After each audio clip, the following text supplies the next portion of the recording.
for over 100 years. Now let's get it over to Alex Miniak with today's Military Sunday ceremony.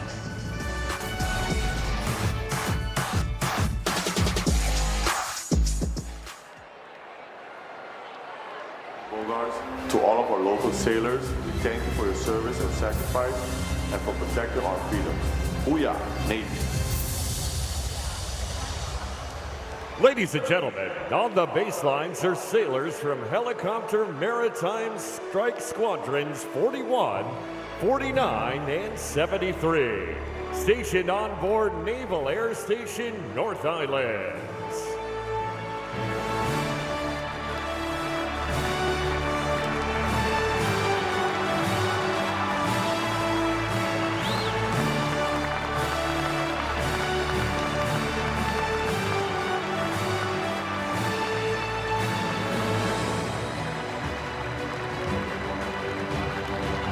Please give a warm Petco Park welcome to these Naval Aviation sailors.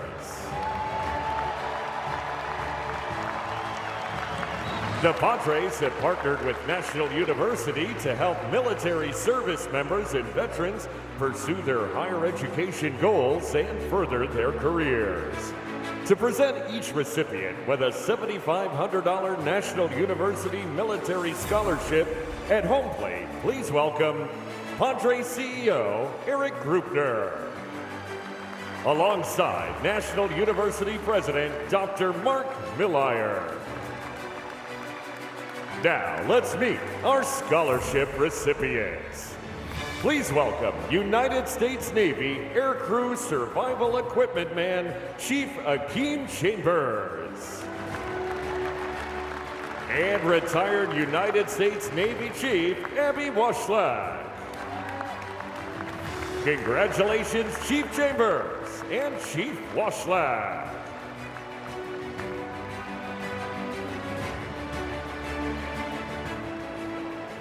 At this time, we'd like to ask all fans to rise and remove your caps as our veterans in the crowd salute the flag. Presenting our nation's colors today is the Naval Medical Center San Diego Color Guard. Please welcome Navy Band Southwest and sing along as they perform the Star Spangled Banner.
With our national anthem, Navy Band Southwest.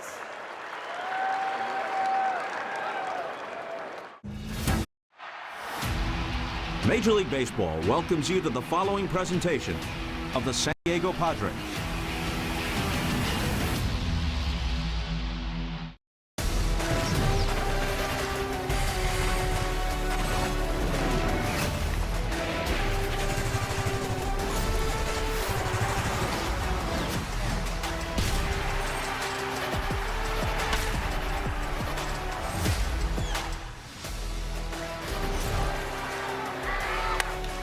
In the air to right field.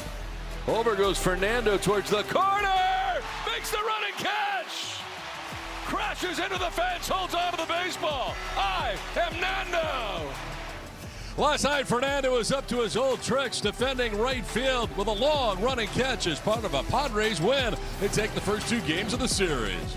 We welcome you back to San Diego and to Petco Park, where it's Game 3 of a 3-game series between the Minnesota Twins and the San Diego Padres.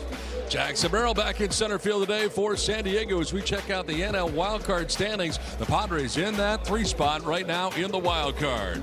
Welcome inside the broadcast booth, everybody. I'm Don Orso along with Tony Gwynn Jr. Welcome to Padres Baseball, presented by Major League Baseball. Well, the Padres did it again all season long. They've had a flair for the dramatic, scoring some runs very late in games. No doubt about it. 7th time this season that the Padres have had a comeback of 4 runs, of at least 4 runs. That's tops in Major League Baseball. Jake Cronenworth got things started with that big double, got on top of the high heater. It's part of the reason why the Padres aren't seeing the fastball as much. They're on it. And then they create some of their own luck.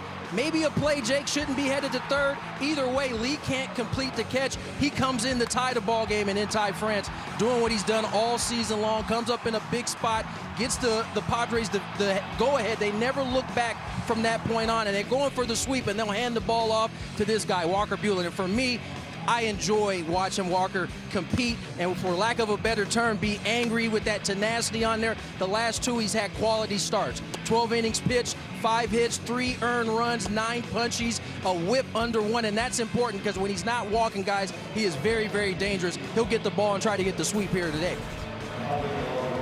Well, the Padres taking the field today. It's time for our military take the field presented by USAA. Today we welcome 9 sailors from Naval Helicopter Maritime Strike Squadrons 49 and 73. And we thank them for all they do on this Military Sunday in San Diego.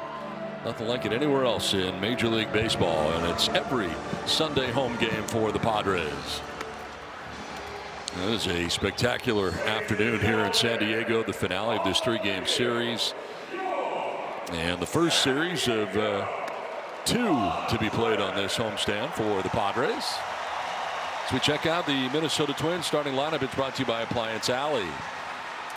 Luke Keyshaw will lead it off. He's in right field with Byron Buxton in center. Josh Bell, the former Padre, is the DH with Cody Clemens at second base.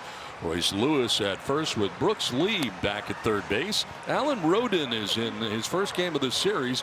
He's the starting left fielder. Old friend and former Padre Victor Caratini doing the catching bat safe with Kalen Culpepper at shortstop, rounding out the starting 9 for the Minnesota Twins. On the mound today for your Padres is Walker Buehler.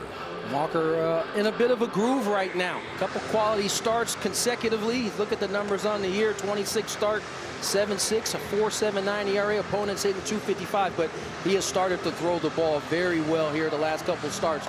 Padres hope he can continue it here today. Let's see who's in the field for the Padres. Brought to you by Valley View Casino and Hotel. Left to right of the outfield, Rengifo, Merrill, and Tatis Jr. Third to first, Machado, Bogarts, Cronenworth, and France. With Campusano doing the catching for Buehler. They're trying to make it a clean sweep today of this Minnesota Twins squad. Padres will remain home after the game. The Twins are headed to Sacramento to take on the A's as part of this West Coast trip for the Twins. Trying to match their season best 11 games over 500 with a victory today. Padres haven't been there since May 23rd. Walker Buehler ready to work here. With Keyshaw in on the right side. The first pitch of this one's going to miss for ball 1. We're underway from San Diego. Couple clouds around, but not much. Sun splashed Petco Park at the moment. And I believe he went around. Yes, he did. The indication by Bill Miller, our home plate umpire today and crew chief. The equipment coming off there in that last swing, so Keyshaw climbing back in the box. Giving a little extra time there before they set the clock.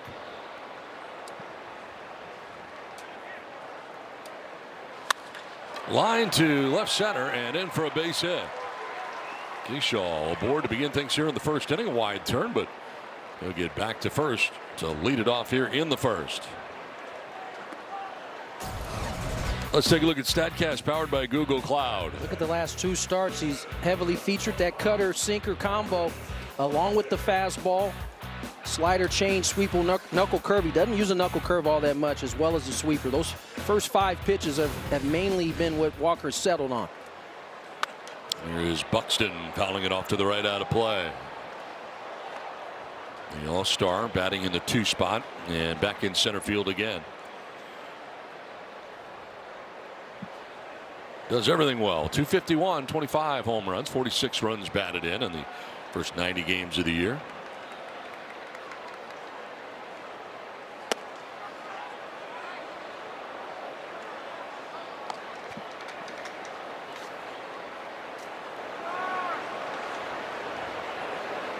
Outfield very deeply situated for the Padres and pretty much straight up.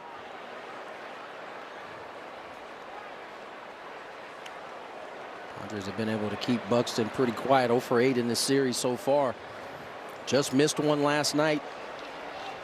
A ball to deep left that Rengifo was able to track down right on the warning track, but he's been quiet, as has the Twins offense. Over to first, disengagement. Oh, that was close. And Ty France wants him to challenge. He points into the dugout. We'll see if they do. I mean, Keyshaw was just kind of hanging out. He had got off to a bigger lead, and Stem and staff will not challenge. Whoa, that is a huge secondary. That's secondary. That was his first. Did a good job scrambling to get back. Seen teams try to get that little extra lead with Walker Buehler on the mound. To third to the backhand. Machado will go to second for 1. On to first for 2. Double play around the horn. That'll work.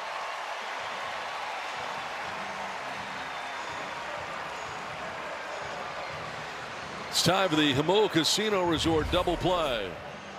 Cutter moving away from Buxton, and he hits it right to Manny Machado. That starts the easy 5-4-3 double play. And I bet you the Twins wish they had moved Keyshaw again. Ends up rolling into that double play. So 2 down here in the first inning for Josh Bell, the former Padre.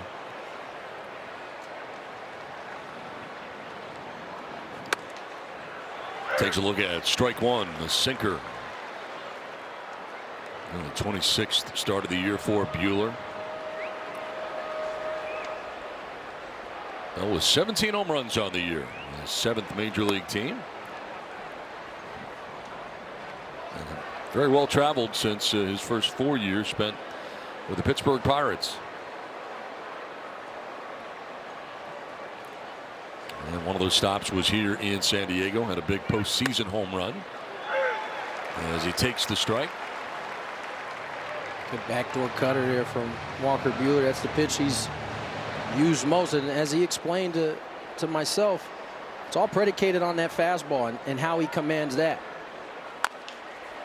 This is chopped back towards Buehler. He fields and fires for out number 3. It's a 10-pitch first inning for Walker Buehler. The Padres are coming up.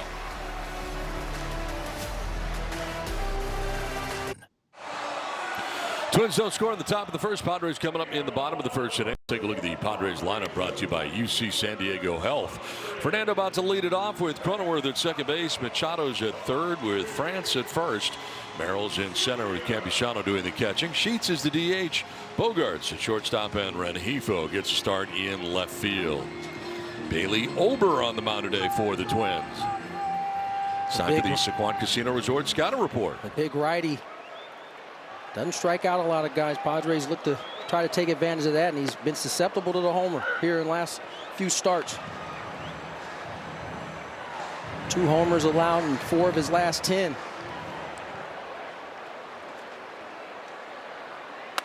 Fernando kind of reaches for that and pokes it foul off to the right out of play.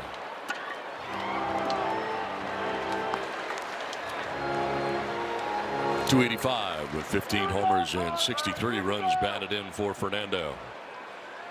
And in the series, 5 for 9, a double and a couple RBIs. Score a free jumbo jack from Jack in the Box after a Padres home run with a purchase of a large drink.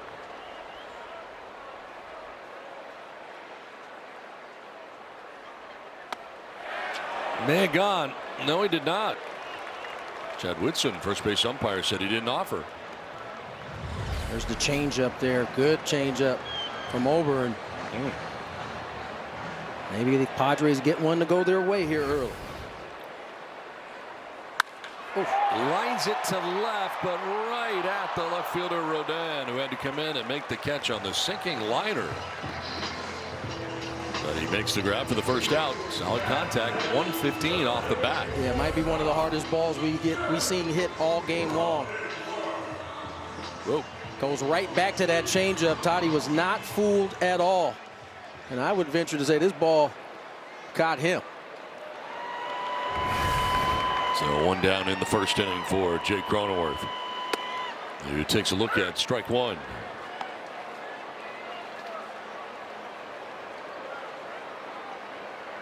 Couple of doubles in last night's game for Cronenworth.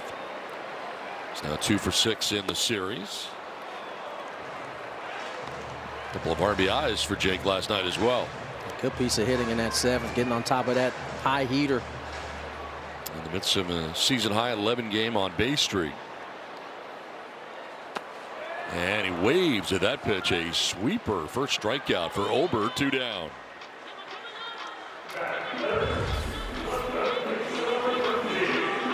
There's the sweeper from Ober. Well located, well presented. It's usually a pitch fourth in his arsenal. Gets the punch. So 2 down in the first inning. Here's Manny Machado for the first time today.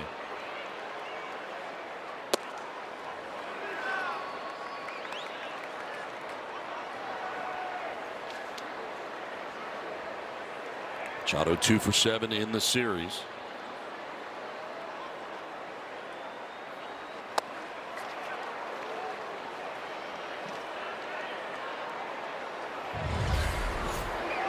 Another change up here from Ober. Only guy in the league that uses it more is Sanchez in Philadelphia. And we've seen twice how much he uses his.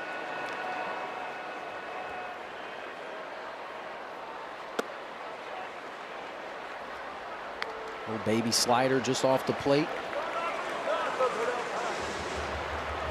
There's the list you were talking about.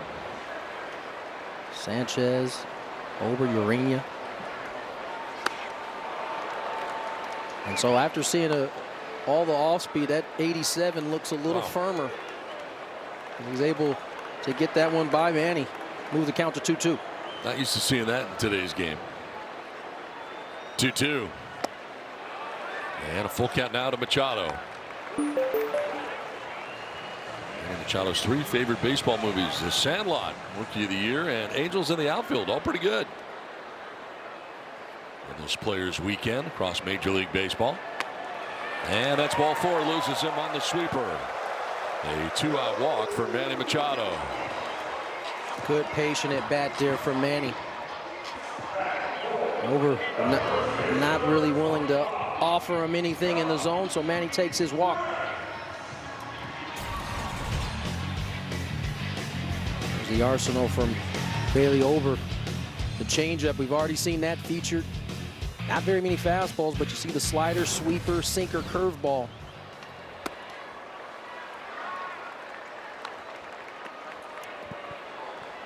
Now Ty France with 2 down and Machado at first base. 18 home runs on the year, 56 runs batted in for Ty France.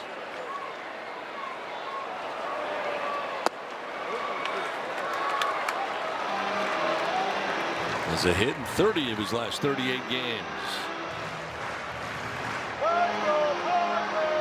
500 average in his first plate appearance of the game, month of August. This would be his first of the day.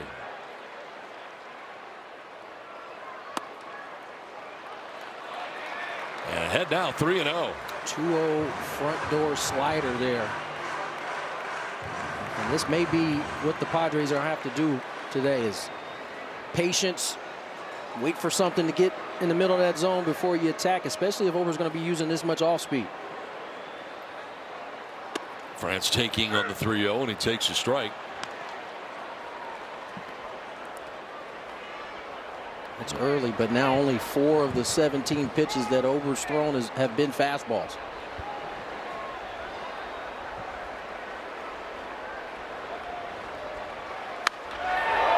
Cleans this out, but a foul ball out ahead.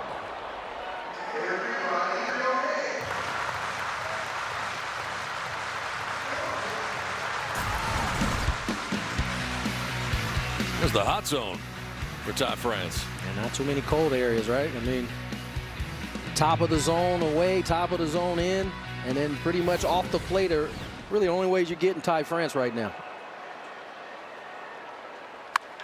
Ground ball down to third base as Lee looked at second but fires across to first for the out. That will end the inning. Done with one from San Diego without a score today.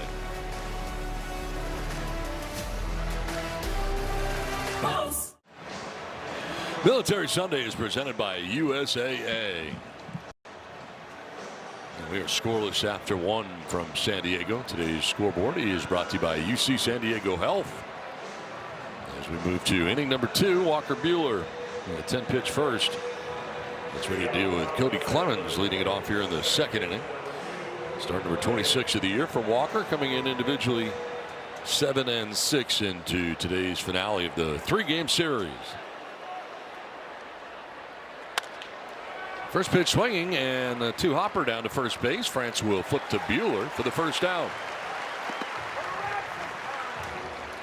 Seen it all series long with the Twins. This is an aggressive team.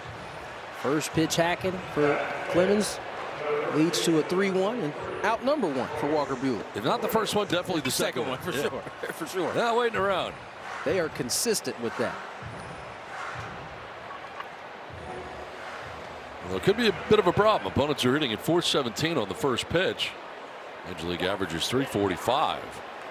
Oh, I didn't realize it was that high. I'd be swinging at the first pitch all the time. It's definitely proven that that's the best pitch to attack. And so the onus is on Walker to make sure the first pitch is located where he needs to be. Because I would venture to believe if he's throwing the ball where he wants to early, he's going to get a lot of early outs, which could lead to him getting deep into this ball game.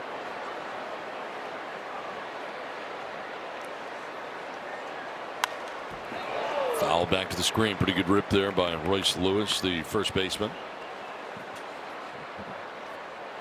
So last night the Twins had just one plate appearance that lasted more than 6 pitches. They are not there to wait around. No. I don't think they're looking to walk, really.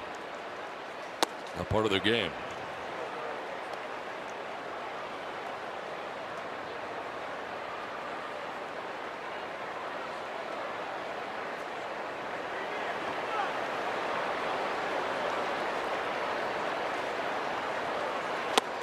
Swing and a miss.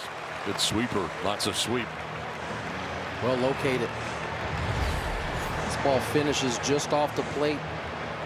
But it seemed like it hung in that zone for a little bit before making the left turn off. Down to third and Manny Machado. 2 down. So that's 4 ground ball outs so far. Become a future Padres season ticket member by adding your name to the Padres on Deck membership waitlist. Waitlist members receive priority access to postseason tickets as well as 2027 memberships. Learn more at Padres.com/waitlist. 2 down in the second inning for Brooks Lee, the third baseman. He's got the pencil bat on this Players Weekend.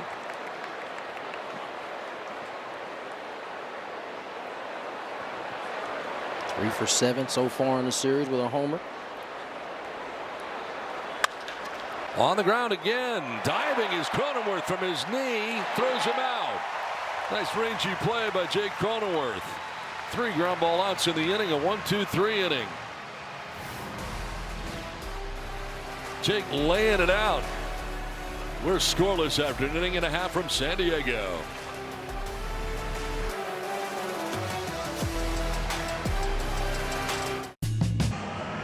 Welcome back to Petco Park. No score in the bottom of the second. Mary Louise Cook here, joined by Mackenzie Bueller, Walker Bueller's wife.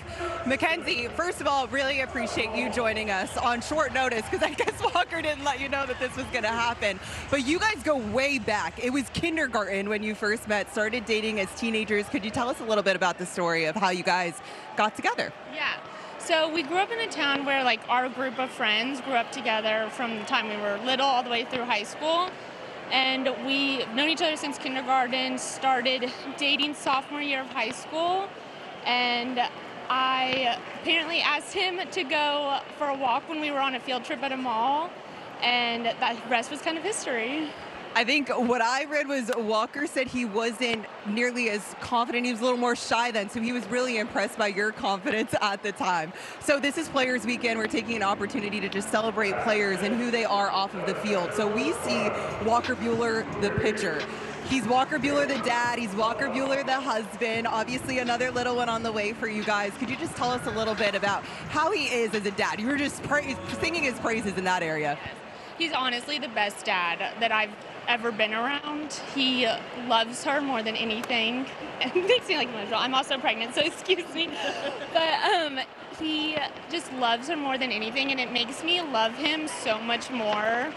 And especially that we have a girl first, because you like truly fall in love with them all over again. So I can't wait for the boy and see how he gets to shape him and grow with him as well.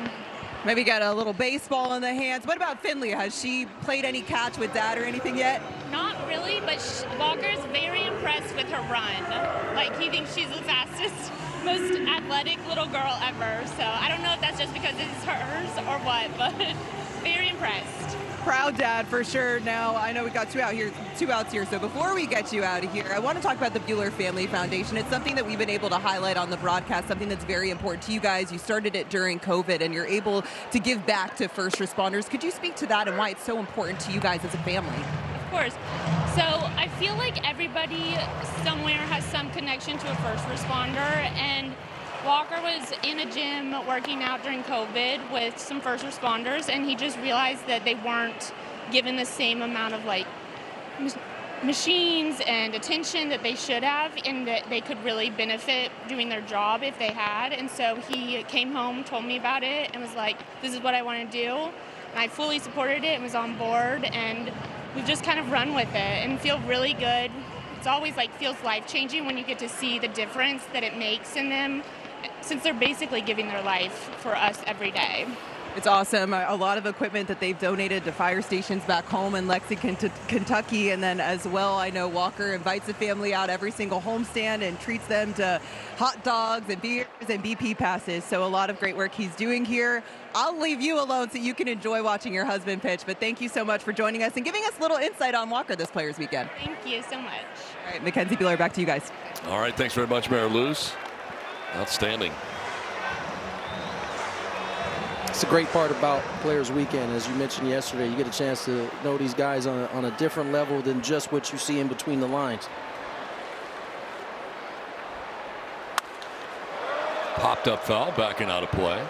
And of course, you know, they're working when we're around them for the most part. Right. You know, and that's the thing. I mean, they're very much in the zone. Walker Bueller is one of those guys that when he's pitching, he's definitely in the zone, and that's what he's thinking about. He is unique in today's game. You don't see too many guys with pitching with that type of tenacity and, for lack of a better term, anger. Yeah, I like it. That's ball 4. Gavin Sheets given the second walk allowed today by Bailey Ober. No, that's kind of old school for me. It's I mean, definitely those guys I think of early in my career that were like that. You really didn't want to be around them on the days they were pitching. The days they were pitching, they were a different human being. Yeah.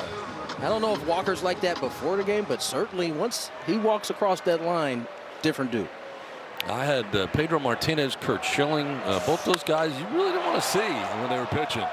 This is in the air to left center, and Buxton moves over and under to make the catch for out number 3. We're through 2 in San Diego. We're scoreless.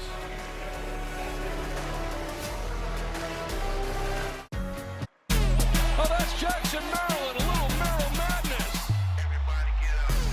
Jackson Merrill makes the catch. Jackson Merrill did it again. Jackson, way to go. Celebrate Jackson Merrill's signature defense with a collectible that freezes his highlight reel snag. The Merrill Robbery Bobblehead, presented by Servpros, limited to the first 40,000 fans in attendance on Monday, August 24th, when the Padres host the Pirates at 6:40. Visit Padres.com/giveaways. We've got one right here in the booth, outstanding. And that's Jackson Merrill. That's the real guy. That's the real guy right there. Yeah, this is the bobblehead, though, right here. I'm very excited about it. You think that he got higher on some of those catches, though, than what we've seen? I know he got higher on some of these catches, but this is maybe they're catching him on the way down at this point. Because that's the thing, where he is on the wall, I know he gets higher than that over the wall to bring it back. For sure, they're catching him on the way down. Either way, it's a great kind of capture of Jackson Merrill going up and bringing one back. Yeah, I think the likeness is really very close. Yeah. It's got the tattoo on there as well to match the real Jackson Merrill.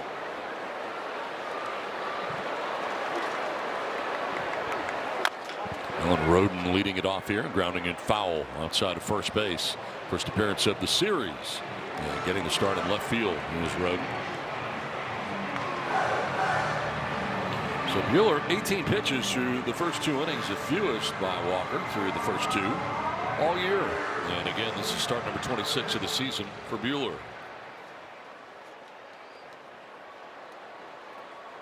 So last time we saw a lot of fly balls from the Twins. First 10 balls put in play by Minnesota were all in the air. Today, 5 out of 6 on the ground.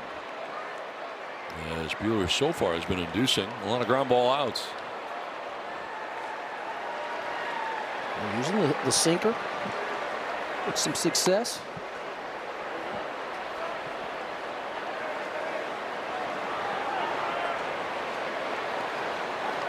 On deck is Victor Caratini, the former Padre.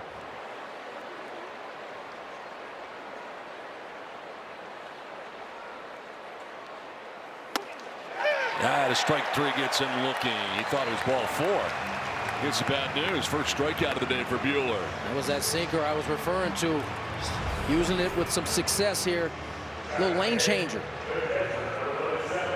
Odin gave up on it a little bit too quick and then tried to sell it by fake throwing his bat. He goes down looking. First punch victim of the day for Walker Buehler. One down here in the third. Victor Caratini. His first appearance of the series. Of course, he came over in a package deal from the Cubs. And the package was that Yu Darvish was coming, and he was Yu Darvish's personal catcher at the time. That's right. And he needed him because there was no pitch com then. And he threw, 10, 11 pitches. So he needed his guy to catch him. It wasn't as easy as it may be now with pitch com. There was some comfort there. Yu was coming off one of his best years and really had to make it a package deal. We were talking to Eric Grubner last night about Caratini's walk-off, and that was the first game back where fans came back after COVID were allowed in the ballpark. Yeah. Yeah, that's really the beginning of what we have today here in San Diego. This one is cranked foul, and I know it was the first time I ever used my smack sea of San Diegans because there was a sea of San Diegans for the first time in a long time. And I've been running it out there ever since. I recall that was against the Reds, and it was the first action we had where it wasn't half capacity. It had finally opened it up. Yep. Full house. What a way to start what has been a long run of success in terms of these fans filling up this building. Full count here to Caratini. With Culpepper waiting on deck for the Twins. First time through this order for Walker Buehler. And a grounder foul outside of first. He had 7 career home runs as a member of the Padres. Let's see his 7th pitch.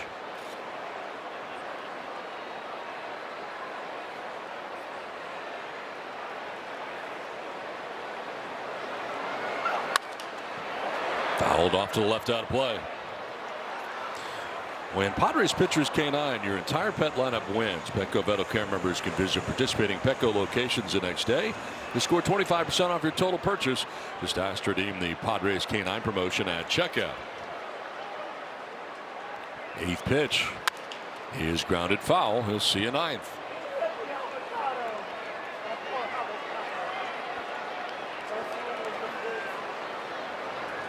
You know, the base is empty. Things are better for Buehler. 232. Runners on. Jumps to 295 and runners in scoring position. Even higher. This one is popped up in the infield. From shortstop comes Bogarts onto the infield lawn for out number 2.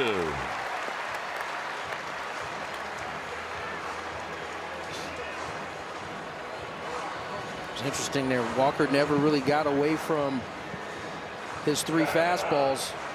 Fastball, sinker, cutter. He used the changeup, but was able to retire Caratini without really giving up any other of his arsenal.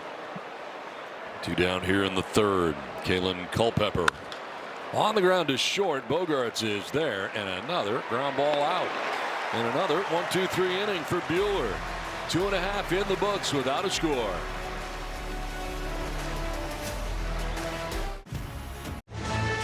Padres baseball is brought to you by UC San Diego Health, the official healthcare provider of the San Diego Padres. By your Toyota dealers, we make it easy. And by Cal Coast Credit Union. Do you have a question that you would like Don and Mud to answer? Scan the QR code or visit calcoastcu.org/baseball for a chance to have your question read on air. Now snap it. Come on. That was good. You nailed it again. I can't. There we go. Here we go. Do it. Yeah, nice. They're really good. Can even sniff if you want. Afterwards. I can't do all that. That's your thing right there. Well, it's the only thing now. That's the announcer's bat flip. I have explained it before. When you nail a read, you snap it. That's the bat flip. That's it. That's your broadcaster's only thing you can do, really. It's your walk-off. To center field, and Buxton battling the sun will make the catch. First out. You do need to work on your snapping there, I noticed. First of all, you have to get it close to the microphone so that they can hear it at home. I missed that. You were over here. You're okay with the snap, but you got to get it right in here. See? Makes all the difference in the world. Big difference. Huge. And then you flip it like a bat. That's your broadcaster's bat flip. I just nailed that read. Yes, he did. One down in the inning. Look out, Fernando. Spins out of the way, the correct way to do so.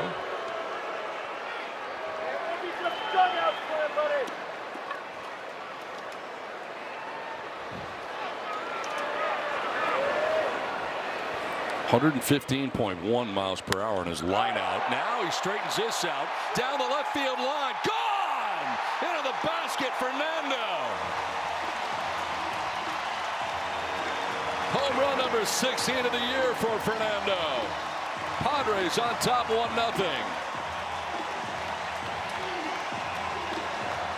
Ladies and gentlemen, Toddy's on a heater. Nothing coming off his bat right now is soft.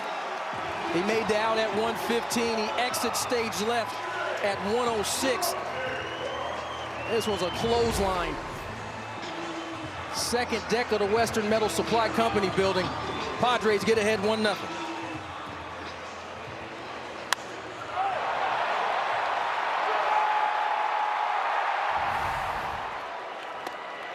Now swinging a miss for Cronenworth. Padres fans just scored a free jumbo jack from Jack in the Box with that Padres home run. Thanks to that guy. He's really good right now. To think that he went nearly 2 months without a home run is just mind-boggling. It's really hard to believe. But kudos to him, staying with it, finding other ways to help his ball club while he figured that part out. And it's all coming together at the right time. Well, Fernando has put 10 balls in play in this series. 9 over 100 miles per hour on the exit velo. And I remind you, that's how it was at the beginning of the season. He was hitting everything hard. He just wasn't getting any hits to show for it. Swing and a miss, and Cronenworth strikes out, says some stuff. That's his second strikeout today. 2 down. Third cam presented by Murray Lampert. Design, build, remodel. Anytime the catcher's glove goes from the center of his chest and has to kind of work back towards the hitter, it's probably an indicator of a spot missed. And Machado walked in the first inning. One of 2 walks handed out by Ober.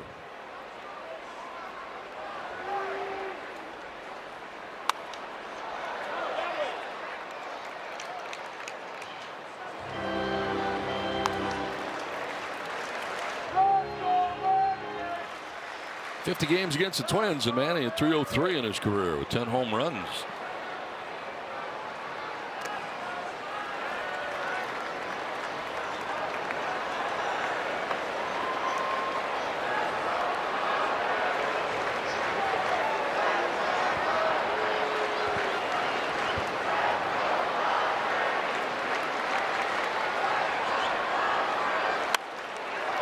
To right field, Keyshaw coming in, and it's going to fall for a base hit in front of him.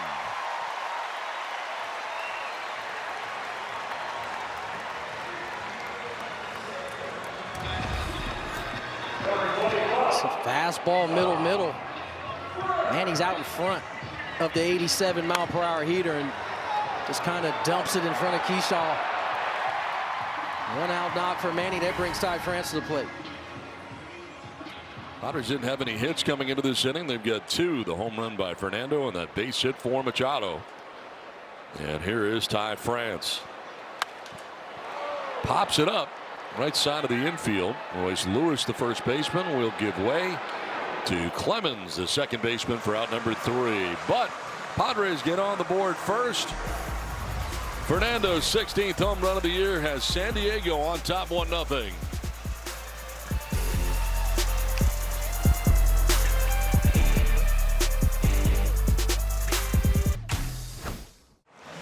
One nothing. Padres have a lead over the Twins as we head into the 4th inning. Well, more theme games are on deck, like the second installment. That's right, Tony. The second installment of the Don and Mud Mini Yacht Night on Saturday, September 5th, and the La Katrina Belt Bag on Friday, September 18th. Only available while supplies last. Purchase a theme game package at Padres.com/theme games. So there it is, and see, there's a weight limit on it. No, I'm not saying anything about Mud. Mud's in great physical condition. It's just that he cannot also be in the mini yacht. We're too big together. So they've got him behind the mini yacht. That's why some people have been asking, well, how come he's not in it? You know, well, he's not. He's in his own dinghy kind of behind him. He's in a little lifeboat.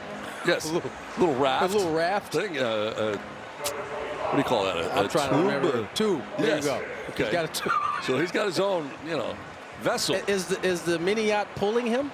Yeah, I think so. There doesn't appear to be a rope there. Yeah. There it is. Yeah.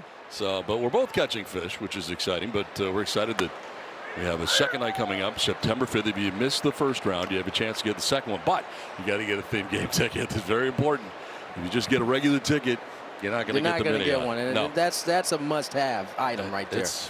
Clearly, it's the second go-around. Well, it's lifelike, too. I mean, the size-wise, it's almost to scale. I will say it's a little weighty.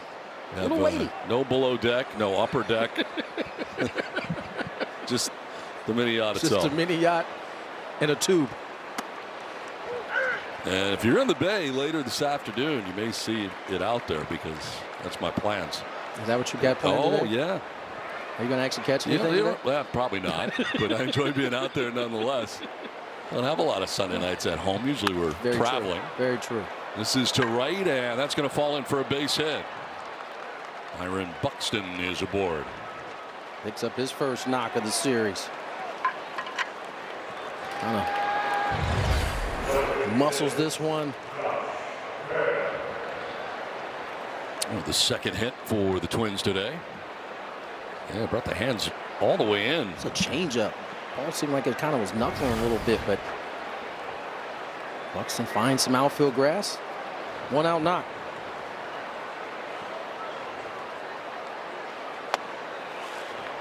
Josh Bell grounded back to the mound in the first inning, 0 for 1. Double play! So far, his sinker he has used the most. Yeah. Highest rate of the season at 34%.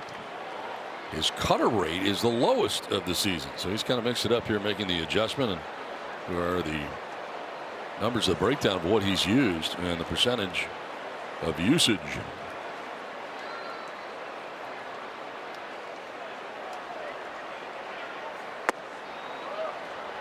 clearly has great feel for the sinker today. We've seen him kind of lane change on a couple guys. Don't know typically that Walker has commanded the sinker as well as we've seen him command it here today, which may be why he's using it a little bit more. Rounded foul above the Padres house. Mind you, now he went the first time through that lineup really going with the sinker. Don't be surprised as he works his second time through, you start seeing that cutter. He's kind of set it up now where he's got the two-way heater going, the sinker and the cutter moving opposite directions. First time through, just a one hit, the leadoff hit by Keyshaw, and that's been it. First time through, and now second time through, a base hit here by Byron Buxton with one down. You can have the ability to go with the two-way heater, right? The sinker kind of diving down and away from a lefty and a cutter moving in. It forces you to be really disciplined. And mind you, Walker also has a four-seamer, so really he could have it three ways. He kind of the rising heater, the sinker, and the cutter. Ground ball right side. Cronenworth will get a second for one. On to first. That's two. Second double play in 4 innings turned by the Padres defense. 4-6-3 on the inning-ending DP. Padres enjoy a 1-0 lead.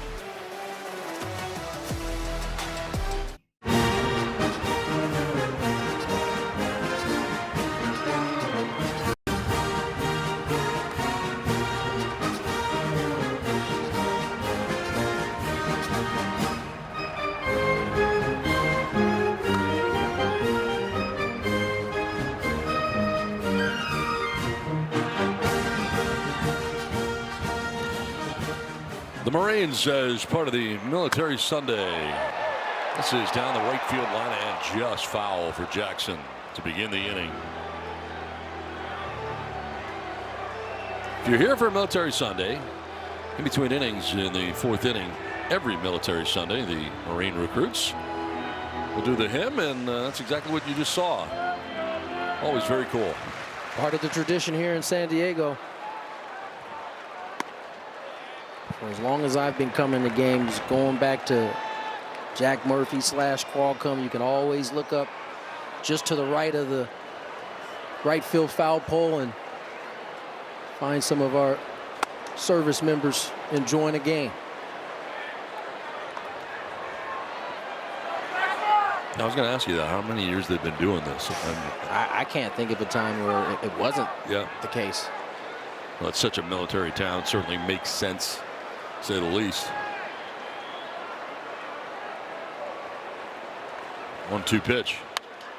It is flip foul off to the left out of play. And of course, the Padres change uniforms on Military Sundays. Wearing the camos. Went to the Navy Blueberries there for a while. A little bit, yeah. To center, and Buxton over to left center. No problem. Makes the catch for out number 1. Had the original fatigue colors there for a little bit that they used to kind of go back and forth. Now they have settled on the ones you see today.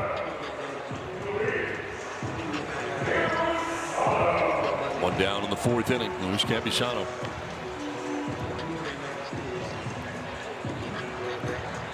Rounded out to short in the 2nd. 0 for 1.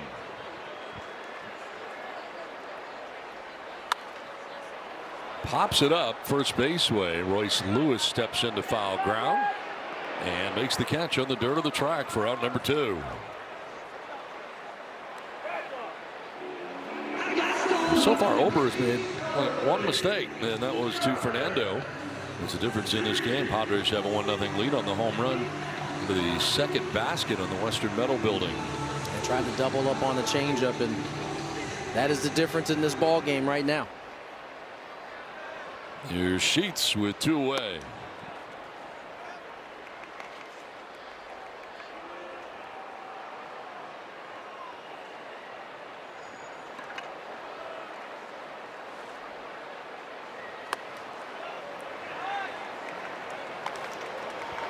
It's Players Weekend across Major League Baseball. You will not eat crab cakes anywhere but Baltimore. And if you've had a crab cake in Baltimore, you know why. I had one this year. Matter of fact, this one's out ahead. They have in fact, one of the best crab cakes I've ever had was at Camden Yards in Baltimore. Yeah, I ate so many crab cakes when we were there this last So time. good. I think I'll be fine until our next visit. Yeah, but really good. Delicious. And he's, of course, from there. His dad played there. So I get it. You know, you don't want to have crab cakes anywhere but Baltimore. That's for sure. I agree with him on that. I co-sign that. Pretty good. It's a flavor thing. Down the right field line, but out ahead, foul. Not the distance, but a foul ball. It's definitely the seasoning that they have there. Comparable, yeah, the only thing I can think of is Old Bay that is kind of comparable to, but this is better. Not a sponsor. 2-2 grounded foul. I think it's also the crabs that they get. Well, that's true too. Yeah, things are pretty fresh. Pretty fresh.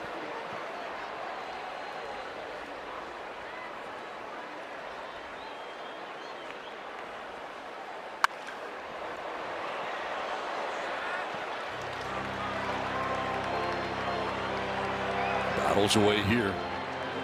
7th pitch of the AB coming for Gavin.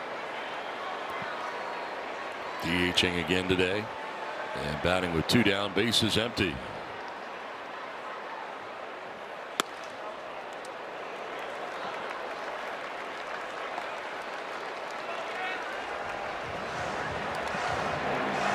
Xander Bogaerts waits on deck. A 7-pitch walk last time. Here's pitch 8 of this AB. And that is going to be challenged by Caratini. The catcher's challenging the ball call. ABS powered by T-Mobile. Gavin seems pretty confident. Oof. Pitches the ball. Minnesota has 1 challenge remaining.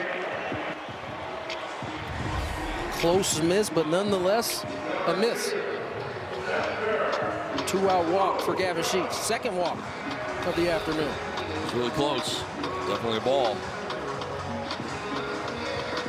So 3 walks altogether allowed by Ober. And as you mentioned, 2 for Sheets. Now Xander Bogaerts.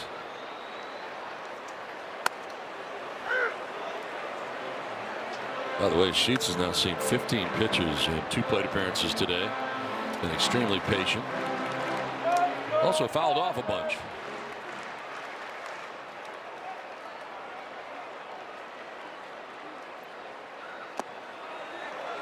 Did he go? No, he did not. I check with Chad Whitson, first base umpire.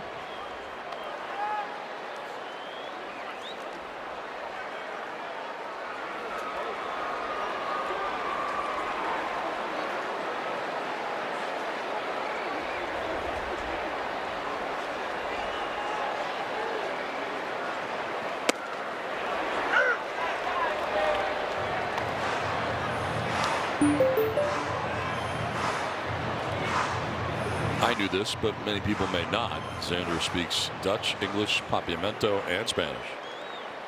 And I believe there's now a 5th one that he, I'll have to check with him. Now a 5th one? Yes. It was always 4 when he started in the major leagues, but I believe he's added another, and I'm trying to remember what it is. He told me.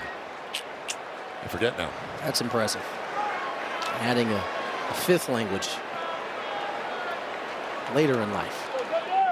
Was born and raised in Aruba.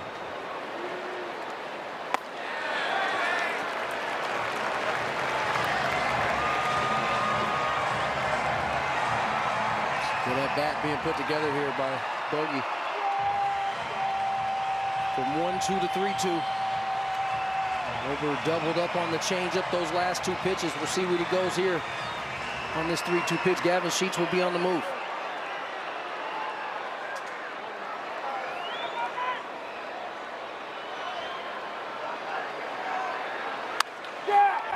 Out ahead, fouling it off.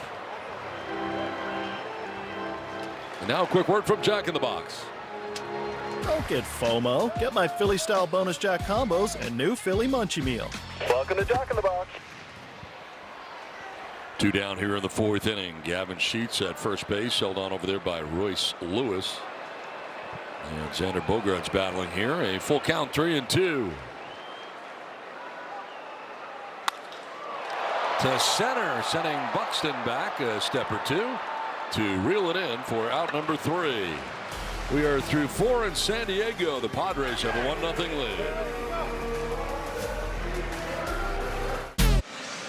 Walker Buehler cruising right now through 4 innings, only 48 pitches so far, and he's induced 7 ground balls. A little unusual for Walker, but he's been efficient here so far early in this game. He uses the cutter there early to get the double play. This is a changeup that Cronenworth makes a terrific play on, and in the sinker, which he has used very effectively in today's start, induces the 4-6-3 double play. Right now, things going as well as they can be for Walker Buehler. It's Cody Clemens to lead it off for the Twins, and he'll take strike 1 on a sinker. Cody Clemens grounded out to first base in the 2nd inning. This will be pitch 50 on the afternoon for Buehler, so pretty good here. First hitter of the 5th inning. And economical. 6-game hitting streak coming in for Cody Clemens, the son of Roger Clemens. And really good during that stretch at 455.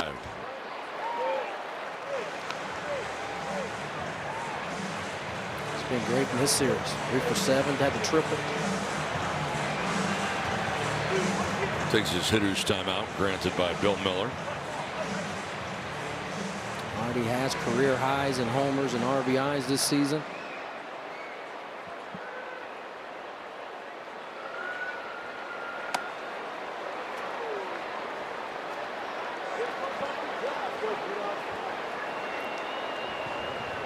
Part of the new look rotation for the Padres since August the 10th.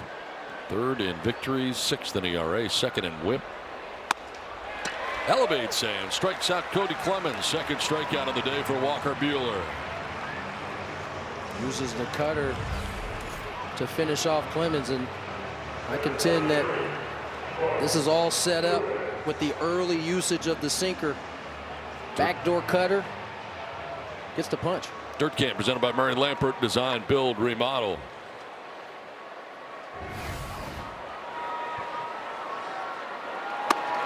Swing and a miss for Lewis. Grounded out to 3rd in the 2nd. Now you see that sinker, he started off the plate, ran it back. Now he can use the cutter the same way, but it's going to go the opposite direction. Shallow center. Ducking back is Cronenworth on the short lawn in center field to make the catch for out number 2.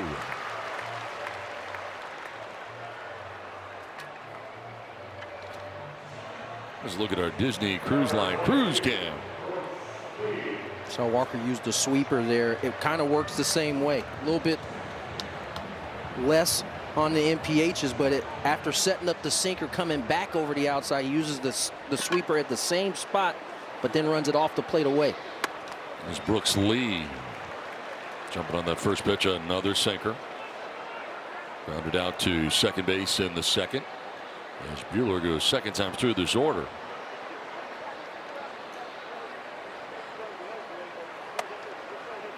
He has given up 2 hits. Keyshaw with a single to center, Buxton with a single to right, but because of the double plays in the 1st and 4th, he's faced the minimum through 4 2/3. Even those hits, they weren't hit hard. One was off the end, the other a jam shot in the right, and so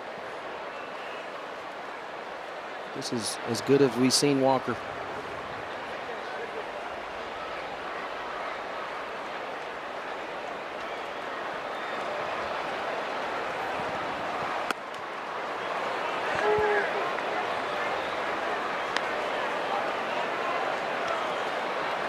Last 5 games for him at 294. Former first-round choice of these Minnesota Twins back in 2018.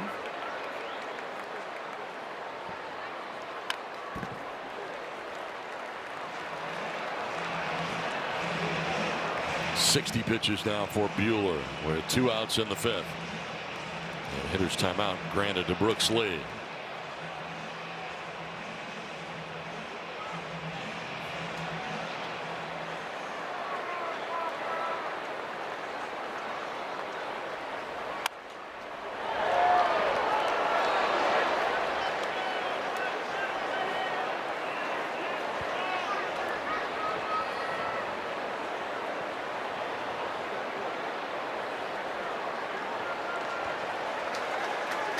Shaking off a sign or two and now gets one to work with.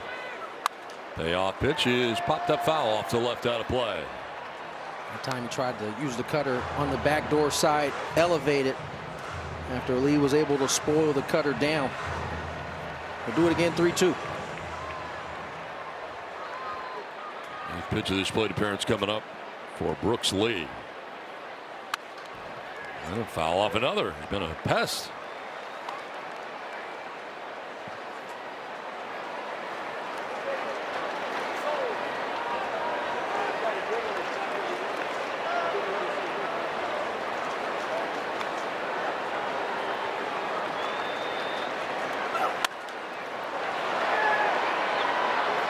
Machado gives chase, but that's going to land back in the seats. This will be pitch 10 as he jumps into double figures in that category in this AB. Him and his pencil on this Players Weekend.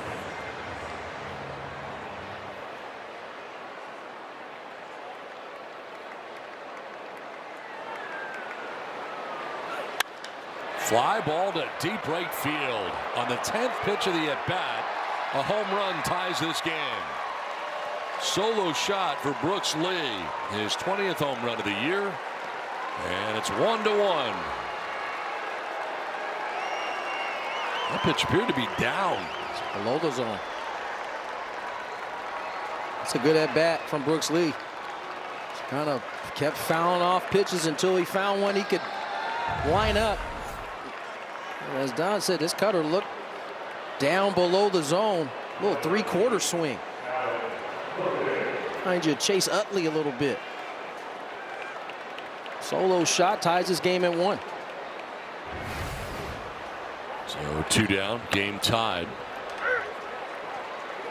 Alan Roden struck out looking in the 3rd inning. That was quite an AB right there for Brooks Lee.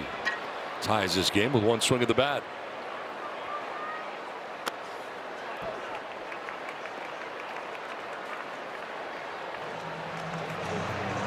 This game had the feel that the Padres had a much larger lead than they really did. Yeah.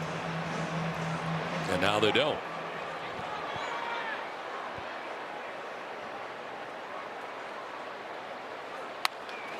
The other way, fair ball down the left field line.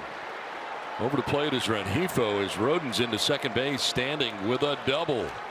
Well placed down that third base line into left. So we got the first 2 outs and then the home run, now a double. It's another pitch. That's a ball. This is off the plate away. And Roden just kind of reaches out, is able to keep it just inside that third base bag.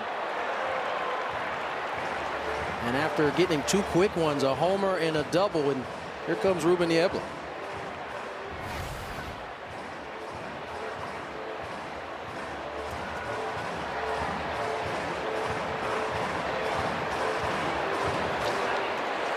Score big on authentic gear at MLBshop.com. From official jerseys and memorabilia to hats and hoodies, we've got the season covered. Visit MLBshop.com/Padres, the official source for your Padres gear.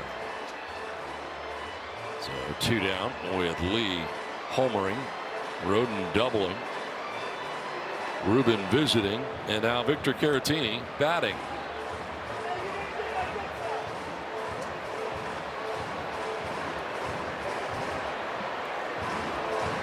Caratini popped out to short in the 3rd, 0 for 1.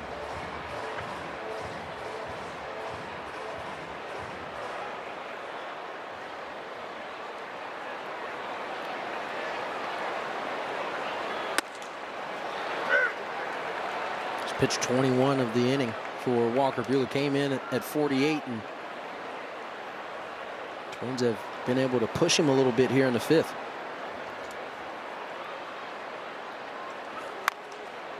Off the end of the bat, foul outside of third. And Buehler jumps ahead here, 0-2.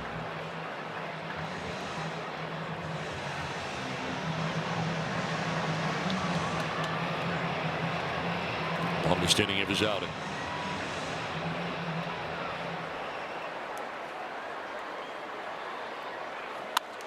Jammed and a pop-up run around second base. Bogarts will make the catch that will end the inning. A home run for Brooks Lee has tied this game at 1 aside. Welcome back. Things all tied up at 1 apiece from Petco Park at the bottom of the 5th as we take a look at that UC San Diego Health scoreboard. Now, last night, Casey Mize was the guy starting the game for the Padres.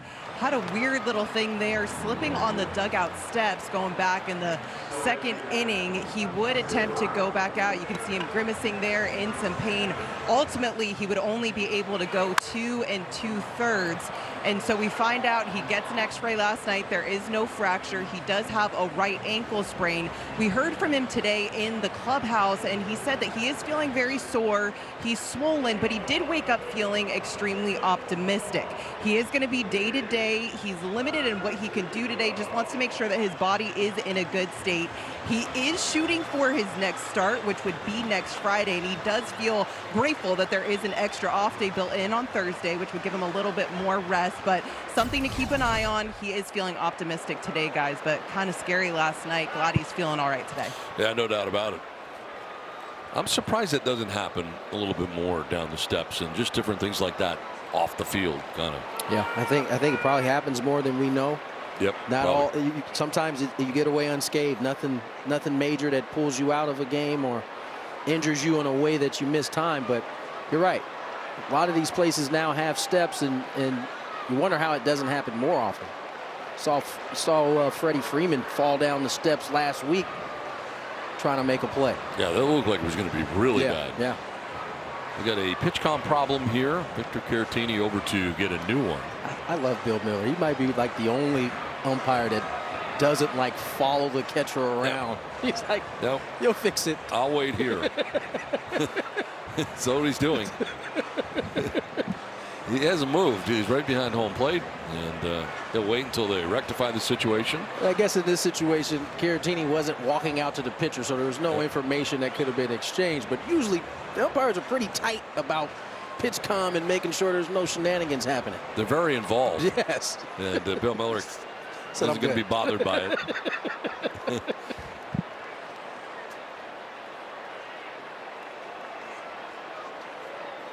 Rengifo shows bunt, pulls it back, and takes a ball. Flat out to center field in the third inning. Batting out of the 9 spot today. Up in the grass at third is Lee in case he does bunt. No signs of that, and a strike over the outside edge. Change up from Ober. Works here in the 5th inning.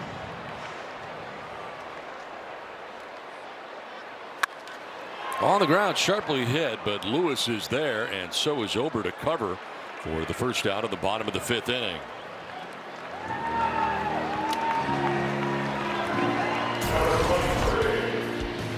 Toddy, who homered earlier in this ball game, you get a chance to see the 11 that he's hit since the All-Star break. We've seen that power kind of come back to him to go on top of the really outstanding hitting he's put on display all season.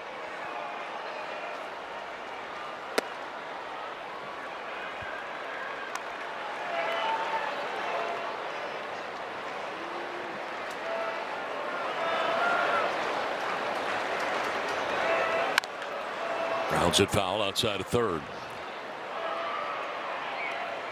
Lined out sharply to the left fielder Alan Roden in the first inning before the home run in the third.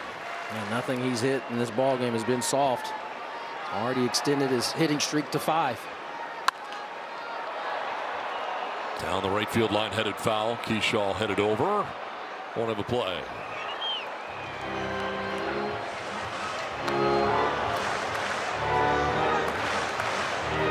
Eight home runs in the month of August. Time for the most in the majors with PCA and Alex Bregman Couple of Cubs there.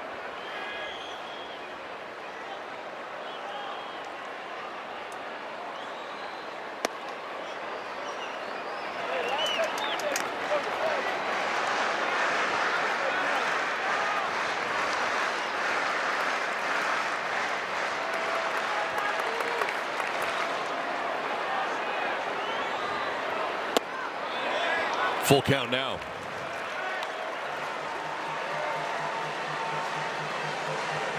Now the first 50 games, 0 home runs.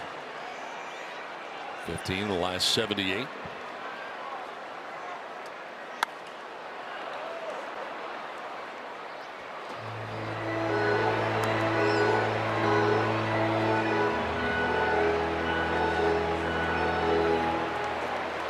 Do it again here, 3-2 with 1 away.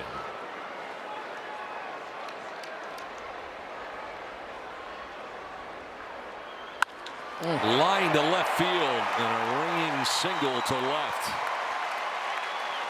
This one's right in between the first two. 115, 105. How about 109? I'm not a big proponent of exit velocity, but when a guy is hitting the ball this hard, this often, feels like it needs to be brought up. Bullet in the left. 1 out knock for Toddy.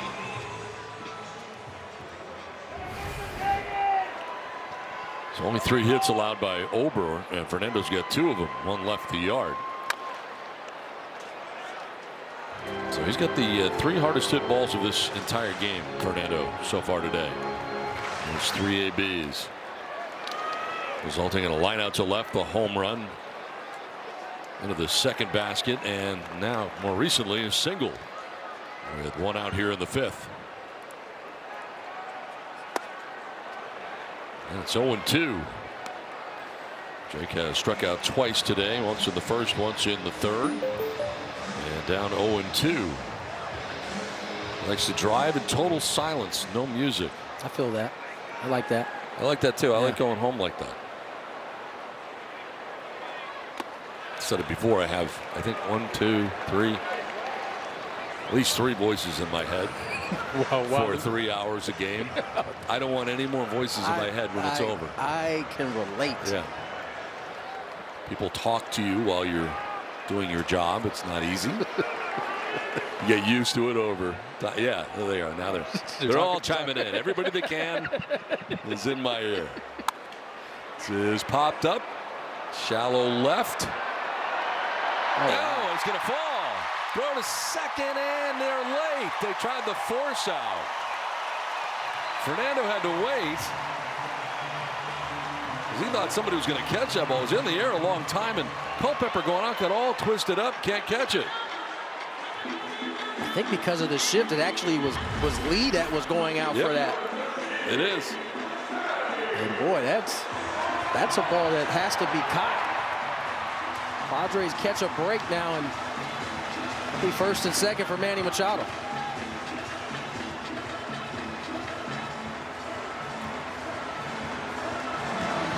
Dirt Camp presented by Murray Lampert. Design, build, remodel. Just getting in safely was Fernando as they tried to force out Fernando. Jake will certainly take the knock.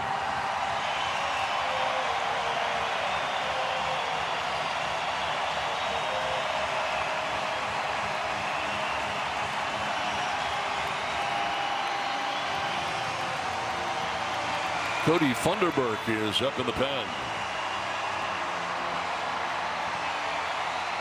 First action we have seen.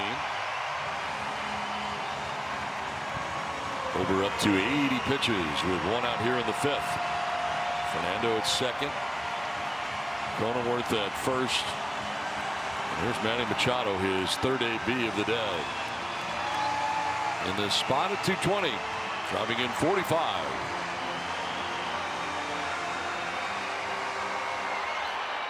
One for one with a knock.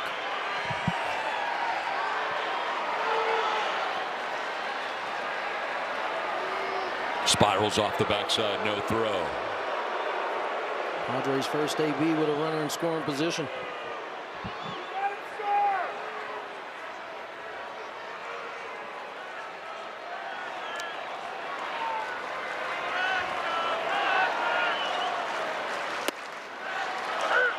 In there for strike one. Started him with a slider. And he today has walked and singled.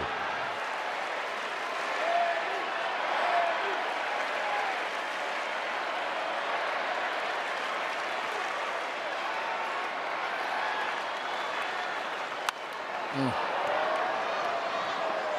got a hanging slider right there. Fouls it back. This ball ends up right in the middle of the plate.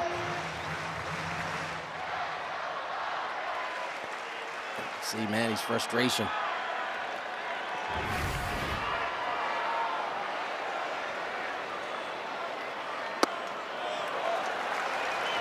Ball and 2 strikes. Tried the slider.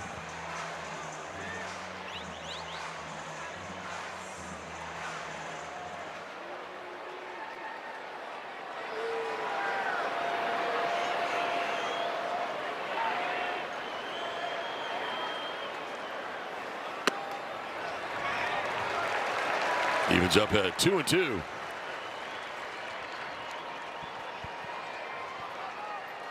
Tatis at second, Cronenworth at first, and 1 away.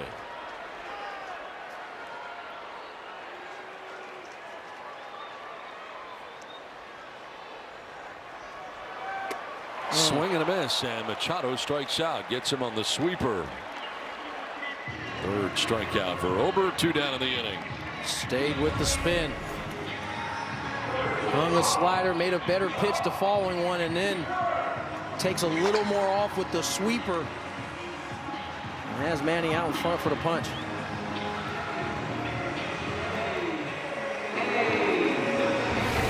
Well, Ty France has a chance here to break this tie right now. Tied up 1-1. Had the go-ahead RBI single in the 7th inning last night. And it takes strike one. That sweeper to Manny was the slowest pitch of the afternoon. Well, post All-Star break, 285 with 2 outs. Leading the majors are the Padres. Trying to do some 2-out damage right here. Fly ball to right field. Playable for Keyshaw, who makes the catch. It'll end the inning. The Padres will strand a pair. We're through 5 in San Diego, all tied at 1. Right now, tied up 1-1 as we head to the 6th inning. Limited chances remain to catch Padres at America's #1 ballpark. Join us for exciting matchups and promotions, plus family-friendly fun. Every game matters, and there's still time to cheer on the Padres as they push for the postseason. Secure your tickets at the official source. That's Padres.com/tickets. As we head to the 6th.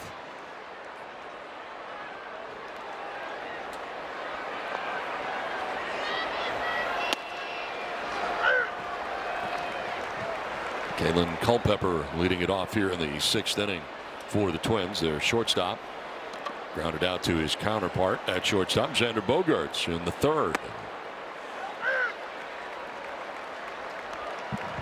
Buehler jumping ahead 0-2.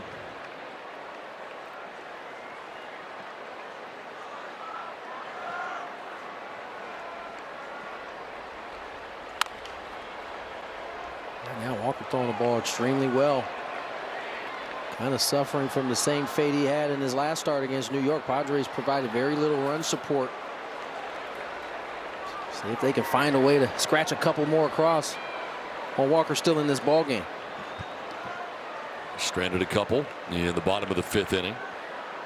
Only run, the home run by Fernando. There's a fly ball to center field. Merrill started back, now comes in a step or 2 or 3 for out number 1.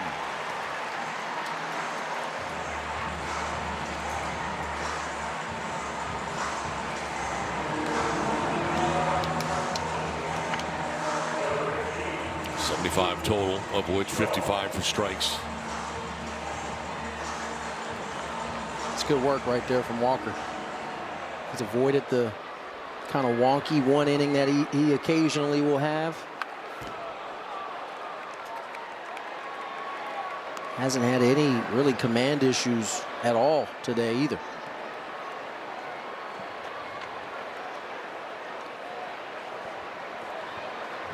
Keyshaw 4 for 10 in the series. It comes to its conclusion today.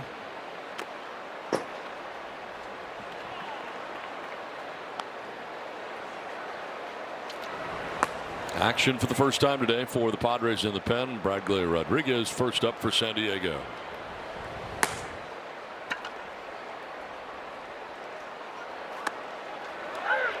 He's been able to make quick work of some of the Twins. He's got 8 outs today on 3 pitches or fewer.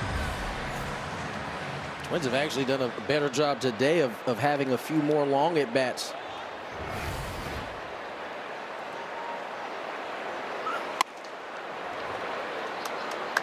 As you start to kind of build out the rest of this game, you wonder who's available in that bullpen. Mason's gone back-to-back days. Will he be available for a third should the Padres get a lead?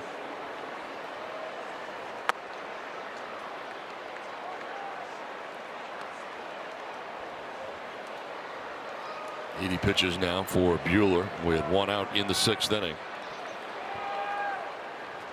Byron Buxton waits on deck here for the Twins. Swing and a miss, and he struck him out. 3rd K of the day for Buehler.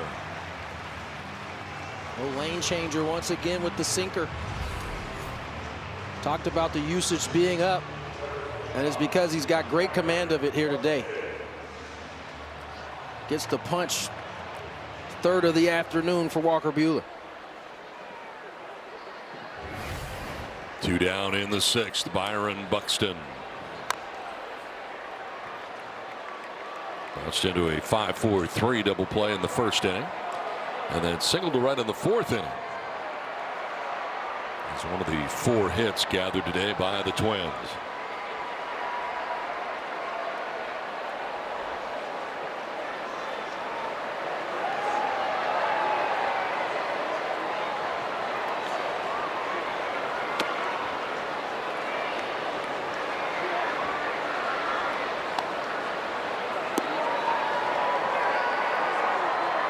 Was featured on the day. Number 1 by far, the sinker.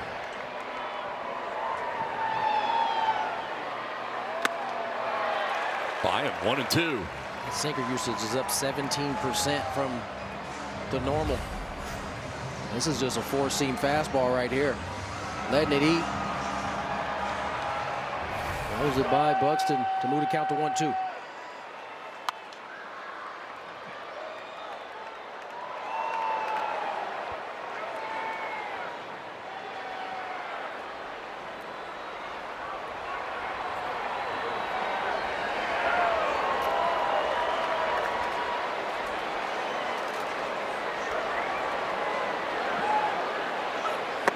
Swing and a miss. He struck him out. Back-to-back Ks for Buehler. 4 and all.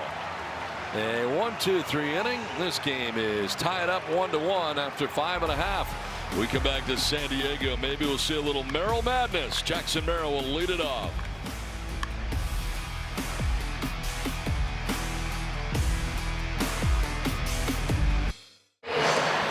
Tied up 1-1 as the Padres and Twins play here into the bottom of the 6th inning.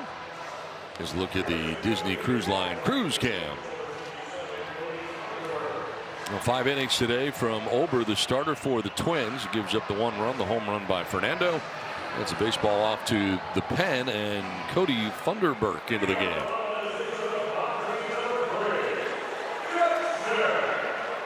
Look at the numbers for Funderburk on the season. 44th appearance, 3-1 with a 3.35 ERA. Otis only hitting .210 on the season. Merrill, Campusano, and Sheets here in the 6th inning. So Twins are doing what we see a lot of teams do. They're bringing lefty in to face Jackson. It's been better against lefties this year.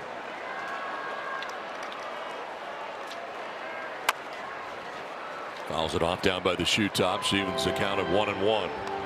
Merrill hitting .286 against lefties. Versus the .223 against righties.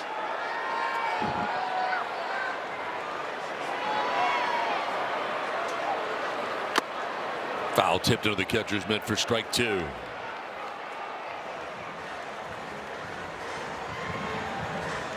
look at the splits.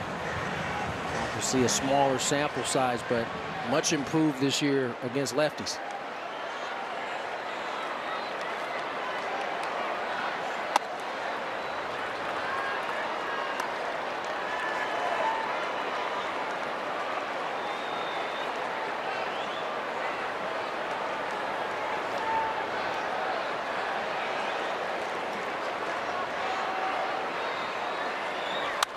On the ground up the middle, ranging is Culpepper. Though bobble, and I'll have no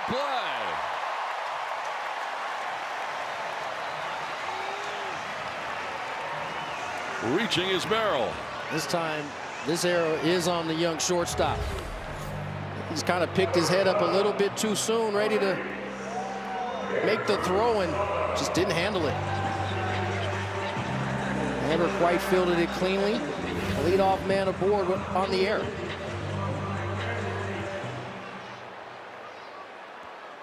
Now Campusano 0 for 2. He is grounded to short, fouled out to first. Well, last night the Padres took full advantage of the error, and that was the catcher's interference that would lead to 4 runs in the 6th. Excuse me, 7th. Up and away.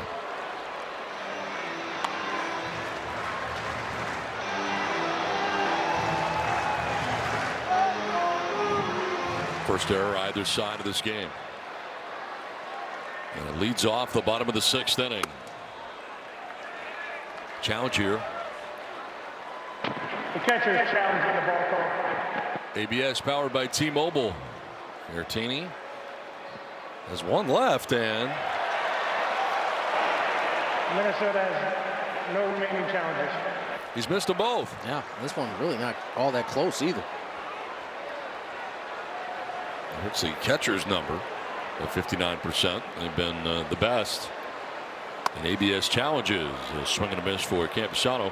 Evens a count of 2-2. Makes sense. They have the best view of anybody on the field. Thunderbird coming off an outing where he allowed 3 runs and only got 1 out. That was against the Braves on Tuesday. His defense not helping him out much here with an error to begin this inning.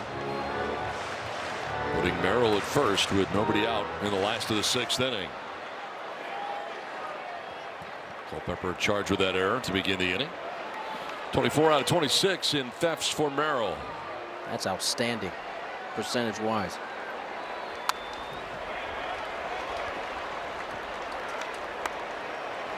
Jackson's such a high IQ base runner.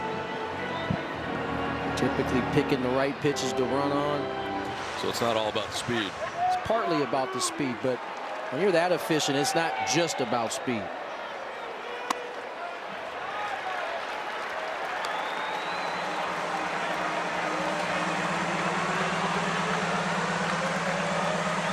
You'll see pitch number 7 here. Gavin Sheets waits on deck. Nobody out here in the 6th inning. Here's timeout granted. Full count here to Luis Campusano.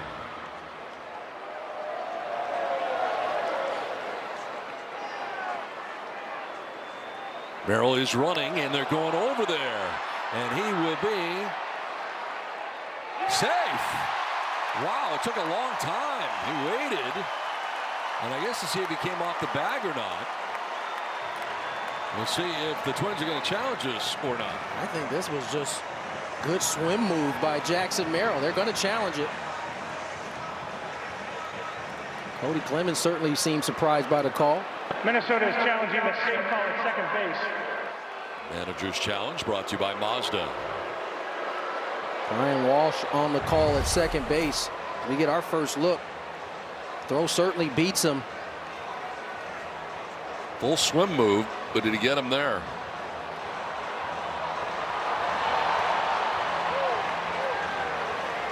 Oh, he doesn't get him until it's on the chest. And he doesn't keep the tag applied.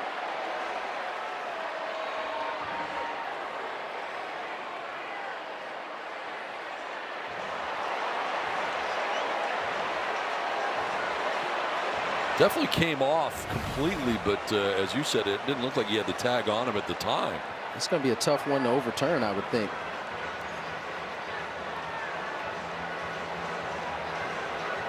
But I've been wrong on these before. We'll see.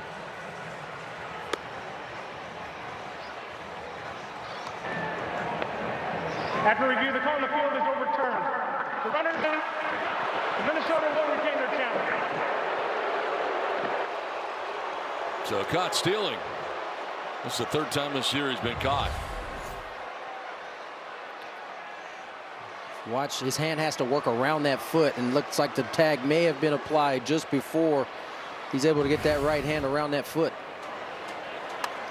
And a walk here for Campusano.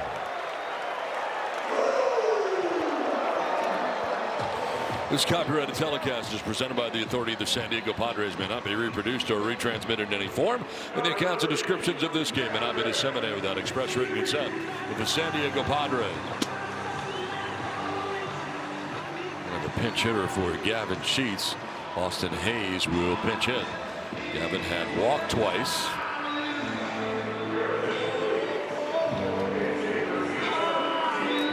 So Caratini now going out to share a scouting report. You wonder, given that there was 3-2 there to Campy, if they wanted Jackson on the move, but not necessarily first move. Campy ends up drawing the walk. So Austin Hayes will get a shot here as a pinch hitter.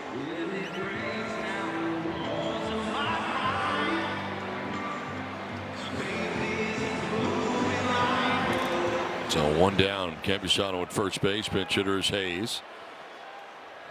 Pinch hitting for Gavin Sheets. 238, 2 homers, 10 runs batted in.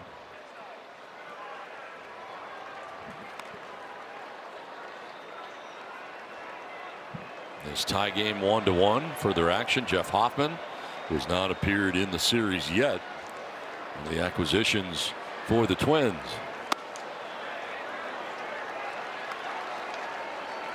Thunderberg falling behind. 2-0.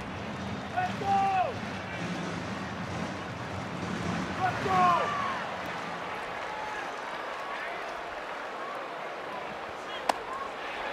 Three 3-0. Just got done walking Campusano. Now falling behind Hayes. 3-0. With Sander Bogaerts waiting on deck.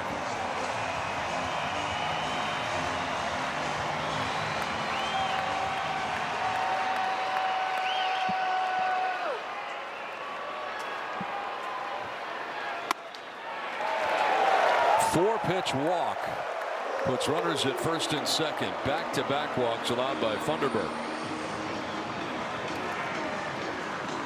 Now brings Xander to the plate. 2 on, 1 away. 0 for 2 with a couple of flyouts to center, and here comes Shelton. So that Hoffman warming in the pen. We will step aside. 6 balls in a row will chase Thunderberg from the game.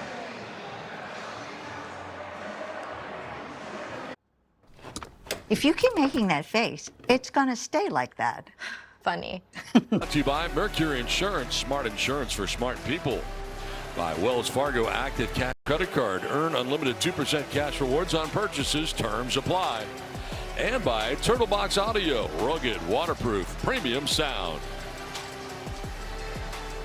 And all of a sudden here, an error started the inning, but a caught stealing erases that.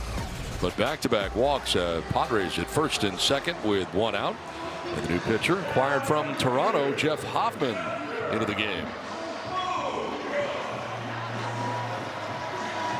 See the numbers for Hoffman on the season. 59 games, 3.76 ERA. Opponents hitting .248 on the year. Hasn't been his sharpest this season. Campusano at second. Hayes at first with 1 out in the Padres' 6th inning. And it's strike 1 to Bogaerts, who is challenging. Batter challenging the strike call. ABS powered by T-Mobile. This is close.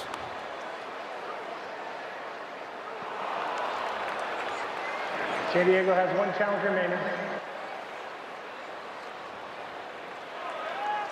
So down to 1 with the loss of that challenge.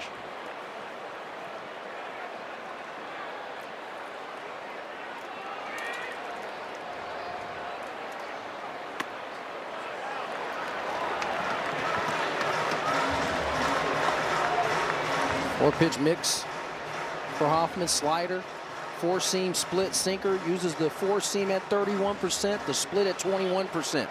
The slider leads the way at 43%.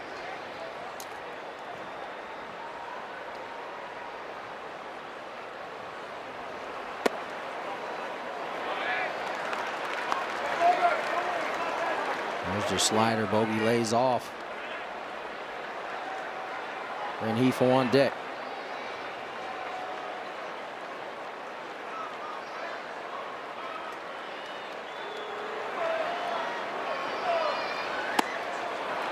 Two and two. Came right back with it.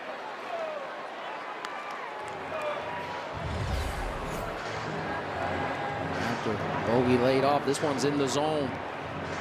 Not a big slider, but changing speeds as Bogey out in front. First and second, 1 away. Full count now. 3 consecutive sliders there. We'll see if he goes back to it. And Rengifo waits on deck. Just a bit of business right here. First and second, 1 out.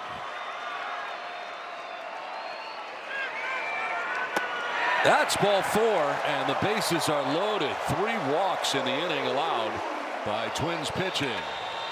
Hoffman not willing to give in there. Neither was Bogey. Didn't chase. Draws the walk to load the bases now for Luis Rengifo. Let's look at our Disney Cruise Line cruise cam. Bases filled with Padres in this 1-1 game. And Luis Rengifo with the infield in now for the Twins. And just 1 out in the inning.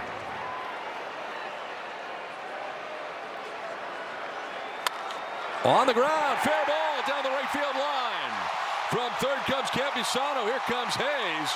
2 runs are in on the double for Rengifo, and the Padres take a 3-1 lead.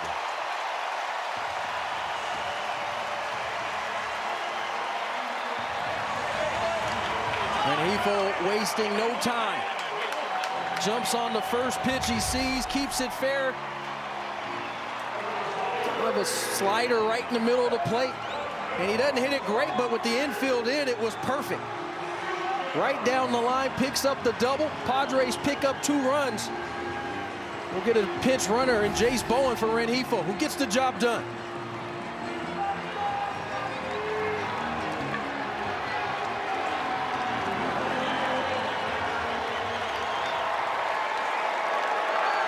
And now they got to deal with Fernando Tatis Jr.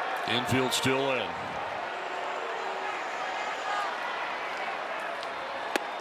And a strike to Fernando. Very good with runners in scoring position at 376 this season. 4th in that category. Line to left, homered, solo shot, a single. And a liner into center field for a base hit for Fernando. Bogarts from third. Here comes Bowen. 2 more runs. Padres lead at 5-1. Fernando driving in a pair. Have a day, kid.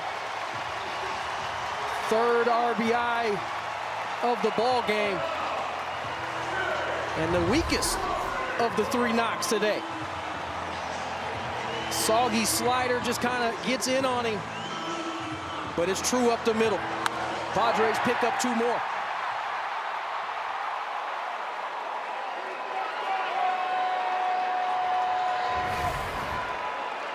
Now Cronenworth.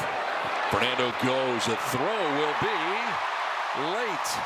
And he stayed on the bag, kind of sliding by it. Kept contact with the base. And a stolen base for Fernando. Doing everything. Good jump. Steals this base easy. The only thing that was left in question was would he be able to hang on. He does indeed. 29th of the season.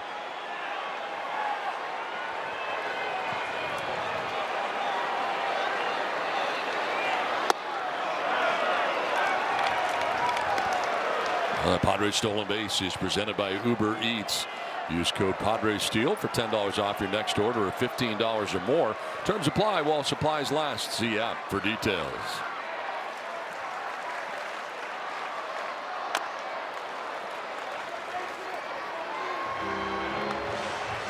Thirteenth three-hit game of the season for Fernando.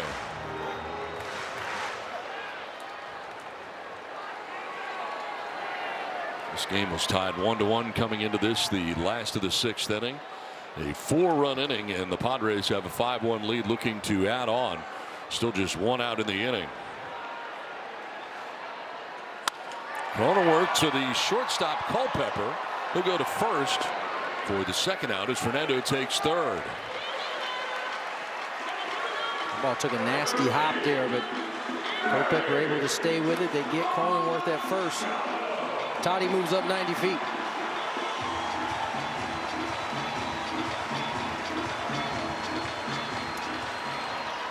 Now Manny, the eighth member of the Padres to bat here in the sixth inning. He's been on twice, a walk and a single.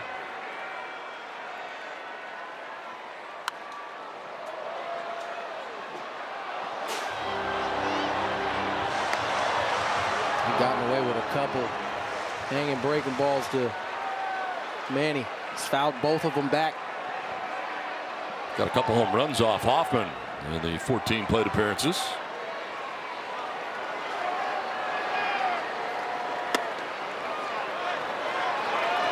Looked like a good pitch, but Twins out of challenges. Wandy Peralta up in the Padres pen now with a 4-run lead.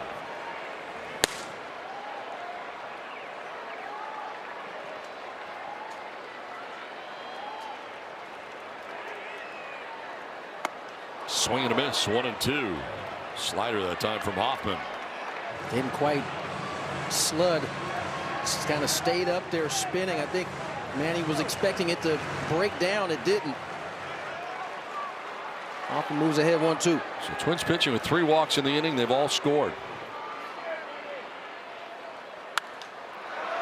Popped up, foul ground. Lewis heads over and makes the catch. So that will end the inning, but the damage has been done. Luis Rengifo getting it started with his double with the bases loaded. That'll bring in 2. And then Fernando will drive in 2 of his own with a single to center field. 4-run inning. Padres take a 5-1 lead. 5-1. Padres now on top after a 4-run 6th inning.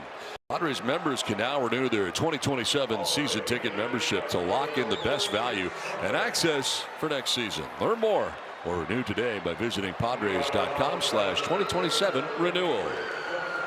Wandy Peralta into the game now here in the 7th inning.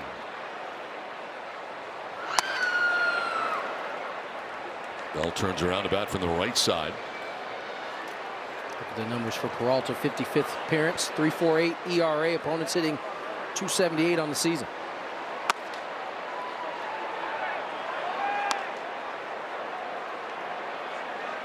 Really good today for Walker Buehler. Outstanding. 6 innings, 4 hits, 1 run, didn't walk anybody, and struck out 4. Catcher's challenge in the ball call. ABS powered by T-Mobile, and I think Padres going to be out of challenges here. Indeed, they will be. San Diego's out of challenges. So both teams without an ABS challenge remaining.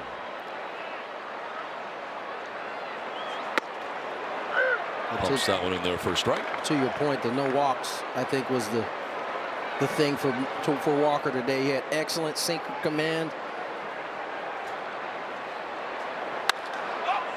Fly ball popped up into shallow right, sending Cronenworth out to make the catch for out number 1. It's as clean of an outing as we've seen from Walker this season. So including today for Buehler, his last 4 starts encompass 22 innings pitched, 5 earned runs, and a 2.05 ERA. Yeah. So really good. 1 run in each of the last 2 starts. Really, the only thing that could go different is a little bit more run support, and he's gotten that today. Cody Clemens 0 for 2. He was grounded out to first and struck out swinging.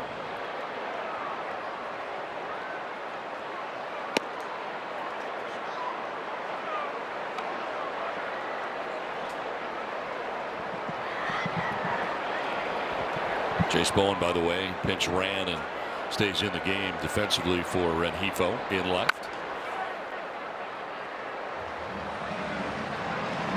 So today was not great for either team ABS wise. They were 0 for 4 on challenges. And again, no challenges remain for either side. Haven't been a whole lot of them today.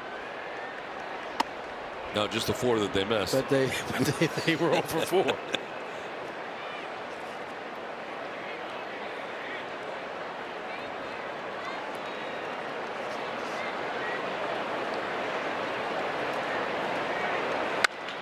On the ground, sharply hit to first, but Francis got it. He'll take it alone for out number 2 of the 7th inning.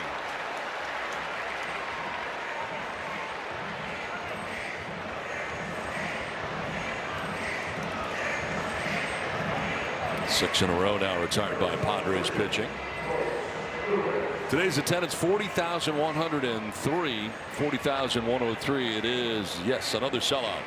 53rd sellout of the year here at Petco Park. Beautiful afternoon. Finale of this 3-game series. This one is popped up foul, backhand out of play.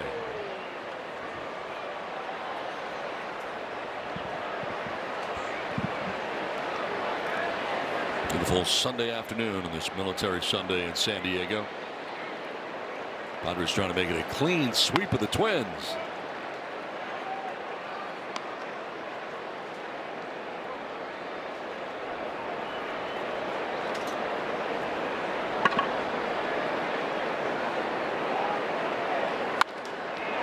Going the other way with authority. Fernando backpedaling to the track to make the catch. Right in front of the fence in right field for out number 3. So a 1-2-3 inning of relief for Wandy Peralta. It is 7th inning stretch here from Petco Park in San Diego, where the Padres have a 5-1 lead on this Military Sunday. We'll keep it right here at Petco Park for the singing of God Bless America. Fans, before we sing Take Me Out to the Ball Game here on Military Sunday, please welcome Navy musician First Class Ashley Pollock from Navy Band Southwest as she sings God Bless America. God bless America, land that I love. Stand beside her and guide her through the night with light from above. From the mountains to the prairies to the oceans wide with foam. God bless America, my home, sweet home. God bless America, my home, sweet home.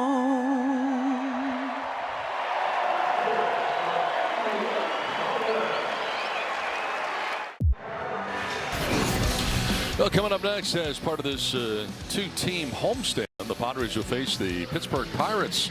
There's Paul Skeens scheduled to pitch on Tuesday. Rafael Flores Jr. this season, a 984 OPS, 6 homers, 13 runs batted in. And O'Neal Cruz, who saw earlier this year with an 849 OPS, 16 homers, 51 runs batted in. And the start time tomorrow, game 1 of the 3-game series. We'll get you started at 6:15 with the pregame show, and then it's the Padres and Pirates game 1 of a 3-game series. Move along to the bottom of the 7th inning, and Travis Adams comes into the game now for Minnesota. Ty France leading it off.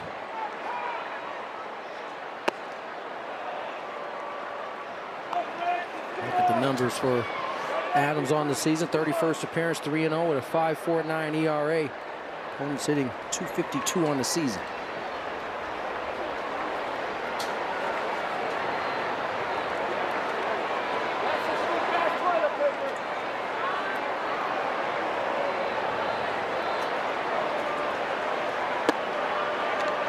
Did he go? No, he did not. I checked with Chad Whitson, first base umpire. France 0 for 3 today. He's grounded out, popped out, flied out.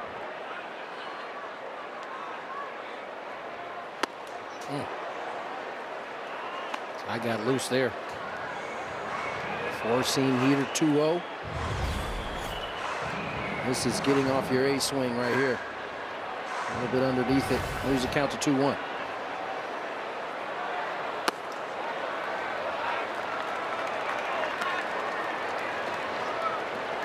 So Ober, the starter today, 5 innings, 1 run. And Funderburk came in and he gives up 2 runs in a third, and 2/3 are Nick Hoffman is charged with 2 runs. Full count now.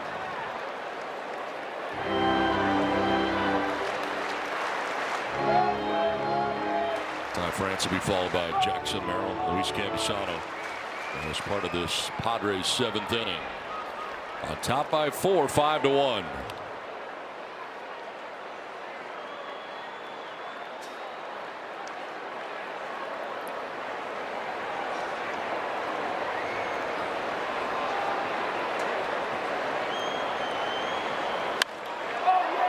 Out ahead, fouling it off down the left field line.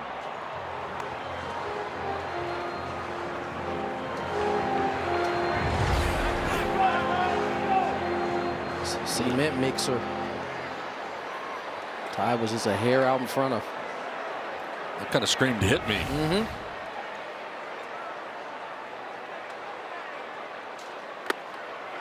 By him, striking him out on the slider in the first out of the 7th inning.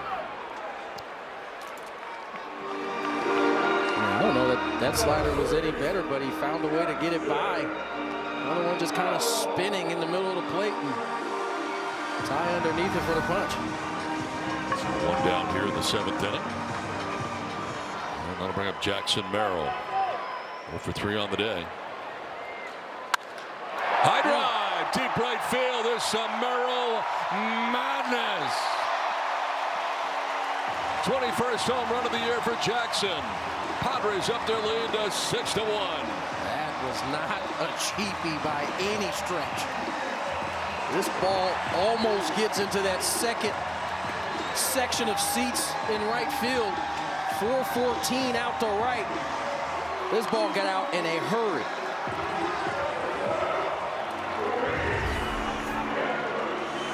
It's a cutter that doesn't cut. And Jackson exits stage right. Homer number 21. RBI number 66 on the season.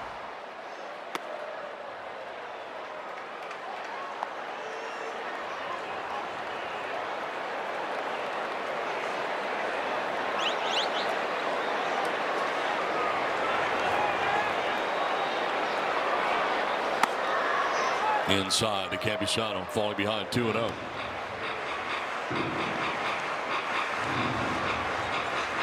This Twins bullpen is 4 outs since coming into this game. They combined for 42 pitches.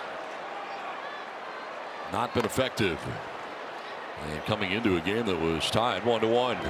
Jackson. Not anymore. Jackson now tied for Fernando. I believe Bregman and PCA with 11 homers after the break. You want a simple solution to why the Padres are playing better? Those 2 guys are swinging it better. Strike evens a count at 2-2. 4th time this season that Jackson Merrill has homered in back-to-back games. Did he go? Yes, he did. Chad Whitson rings him up. Out number 2 of the 7th inning as Campusano cannot hold up.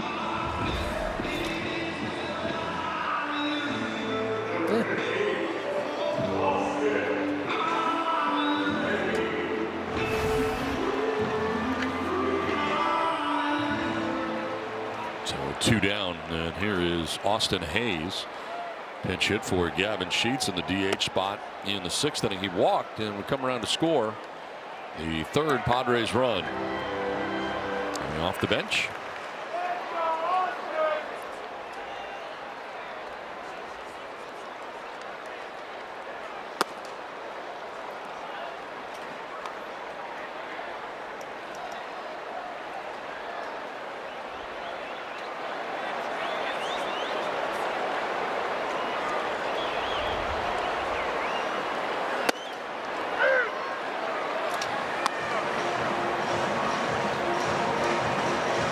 Adams is the 4th arm used today by Minnesota.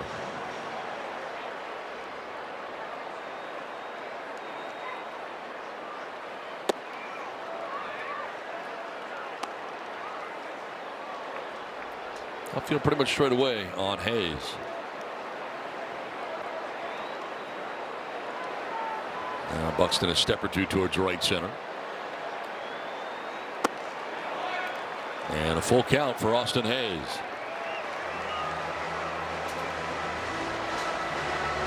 Xander Bogaerts waits on deck. 2 down here in the last of the 7th. A solo home run by Jackson Merrill has helped the Padres take a 6-1 lead. And ball 4. Second time Hayes has walked. This spot in the order has walked 4 times in this game now. Gavin Sheets twice and now Hayes twice. Now a quick word from Prize Picks. Cash in on all the sports action with Prize Picks. Just pick more or less on a few player stats for a shot to win up to 2,000 times your cash. Prize Picks. Download the app today. Runner first with 2 down for Xander Bogaerts. Cranks it foul off to the right out of play.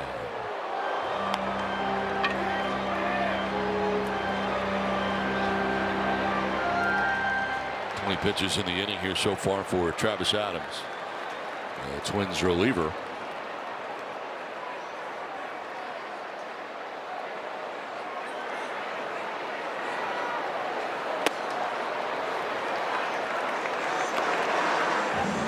Xander fly down to center in the 2nd, repeated the act in the 4th inning, and then walked and scored in the 6th.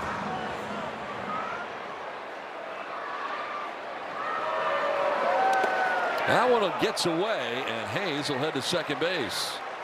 A chance for Caratini. Ends up back by the backstop, and Hayes ends up at second base. Slider just gets away from Caratini.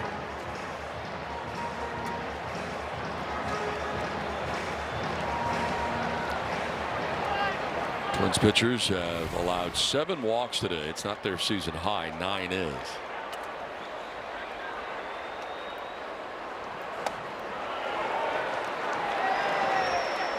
Three and 1 now.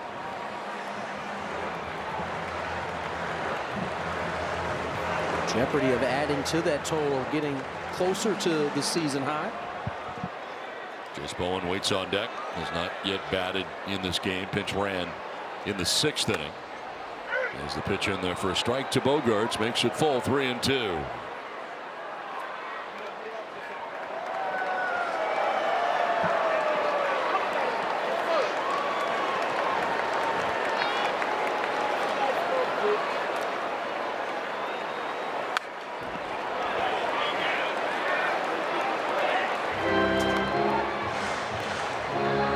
Pitches now in relief for Adams in the inning. And not out of it yet. Xander will see a 7th pitch.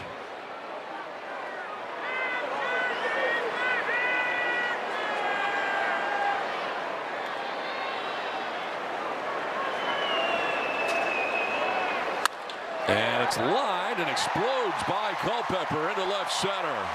From second comes Hayes. He will score 7-1, and safely into second base with an RBI double goes Bogaerts. Love to see it from Bogey.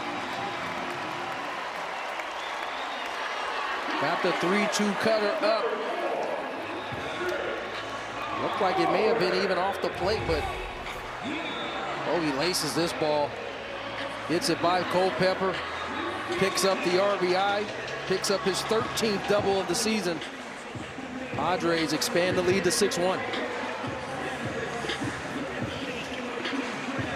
4 consecutive 20-plus pitch innings for Twins pitching. As Pete Mackey, the pitching coach, out there right now. It's not ideal for your bullpen. Remember, as you said, this game was turned over to the bullpen in a tie ball game. Padres have since added 6.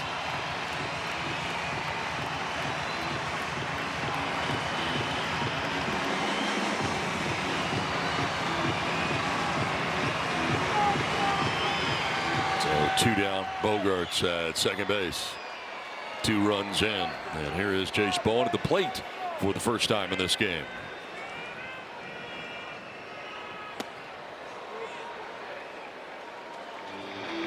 Shaking that hand on that swing.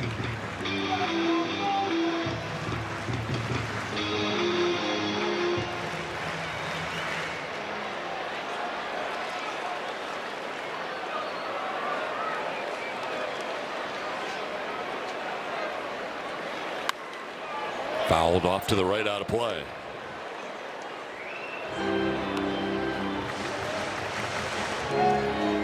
The Twins came into this series in a wild card position. They were holding it, and now they are a game and a half back, trailing in this game 7-1. In what is a crowded field in the American League, to say the least. All I'll say is they shouldn't fret, because the Guardians were in the same spot when the Padres went into town, and then they kind of went out.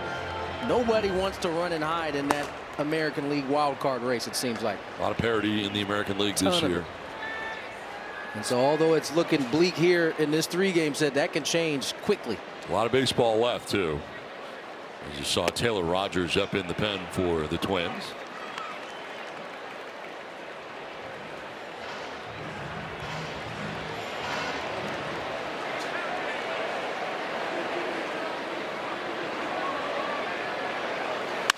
Bowen turns on this and fouls it off. That ball had some steam on it.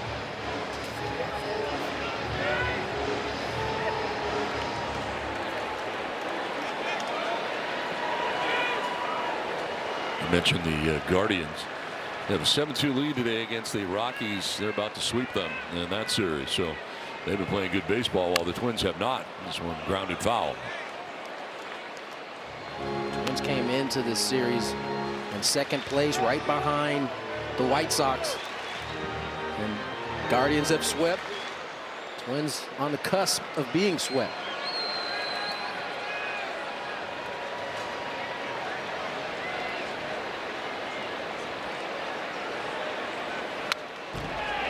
Foul back, still 1-2.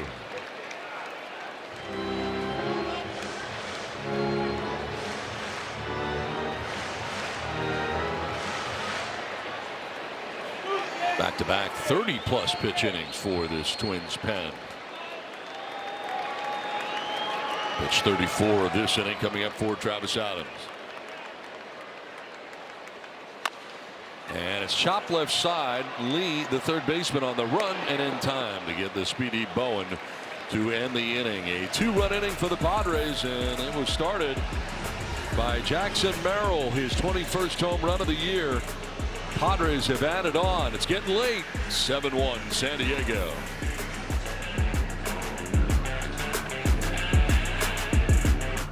Hit 'em. Welcome back to Petco Park, where the Padres lead the Twins 7-1 in the top of the 8th. Luis Cook here. I'll be joined by Mike Pomeranz on the Padres post-game show. Padres going to go for the sweep here over the Twins, capitalizing on mistakes that the Twins made, similar to what they did yesterday. Walker Buehler today able to provide another quality start for the Padres. He did something very unusual that helped him keep the Twins hitters off balance. We'll break that down, as well as hear from the manager, Craig Stammen, and get you all set up for the series against Pittsburgh. All coming up after the last out, guys. All right, Mary Lou, thanks very much. We look forward to that as we play on to the 8th inning, and Wandy Peralta returns to the hill here. His second inning of relief after a 1-2-3 7th inning. Brooks leading it off. homered back in the 5th inning, and at the time tied the score 1-1. It's different now. Padres have a 7-1 lead after a 4-run 6th, a 2-run 7th. Tell you what, the pencil bat has been good to Brooks Lee. Yeah, it has. He's going to want to use it tomorrow. That bat might get usage the rest of the season.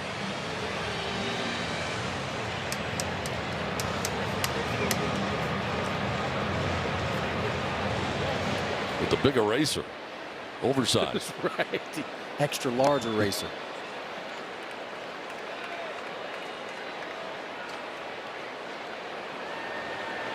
It's like double what you normally have as an eraser. Right. You won't have to worry about running out.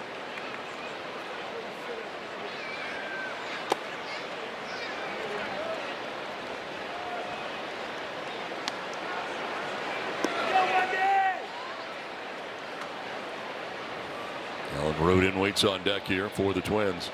They bat in the 8th. Padres pitching has retired 7 in a row at the moment. Just joining a spectacular day today for Walker Buehler. 6 innings, 4 hits, 1 run, didn't walk anybody, struck out 4.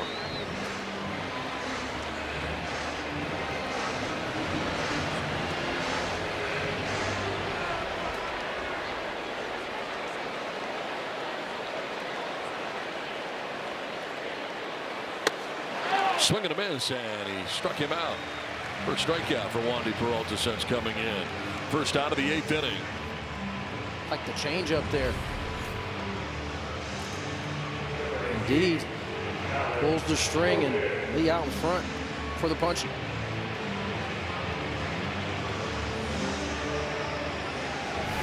One down in the 8th. Alan Rodin, who has struck out, doubled.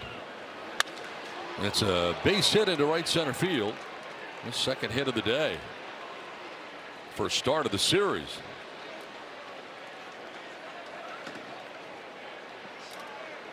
Jumps on the first pitch sinker, shoots at the middle, and 1 out runner on for the Twins. There's Victor Caratini, their catcher, former Padre, who has popped out the short twice. Both times Xander Bogaerts up to the task.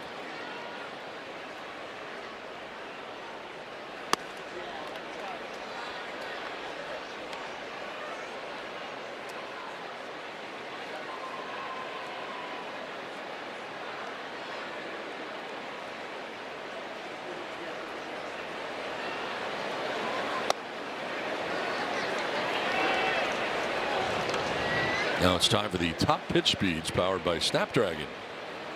Jeff Hoffman, a nice 7.5 on top. Wandy Peralta right in behind, 96.7. Walker Buehler was getting up there today when he was in the first 6 innings. That ball was coming out nice for Walker really all game long. As Wandy is falling behind here 3-0.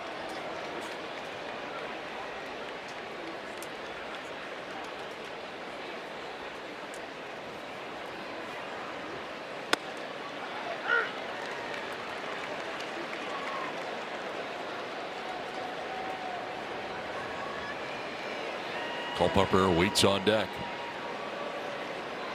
We had 1 out here in the 8th. Runner at first. There's strike 2, full count. From 3-0 to 3-2 for Wandy.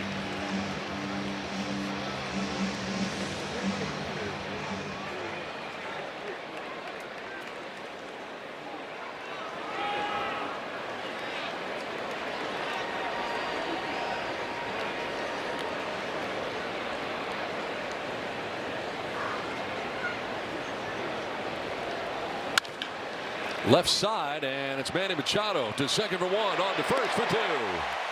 Around the horn on the 5-4-3 inning-ending DP. Sends us to the last of the 8th inning. From Machado to Cronenworth on to France. 7-1 Padres. 7-1 Padres have lead over the Twins as we get ready for the last of the 8th. And really the Padres have played some pretty good baseball really since the beginning of July. But if you look to July 24th, the Padres best record 20-7 during that time. And why?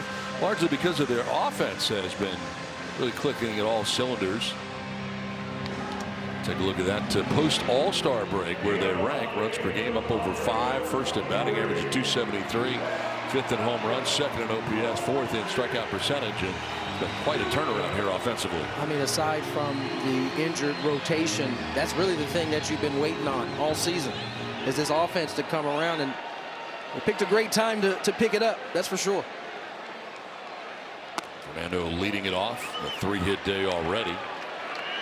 3 RBIs, a home run, a stolen base, done it all. Taylor Rogers takes over. See the numbers: 54th appearance, 6-3, a 4.82 ERA, opponents hitting 280. Former Padres closer, 2nd appearance of the series. How about a 4th here, Toddy? Looking for his 3rd 4-hit game as he takes strike 1.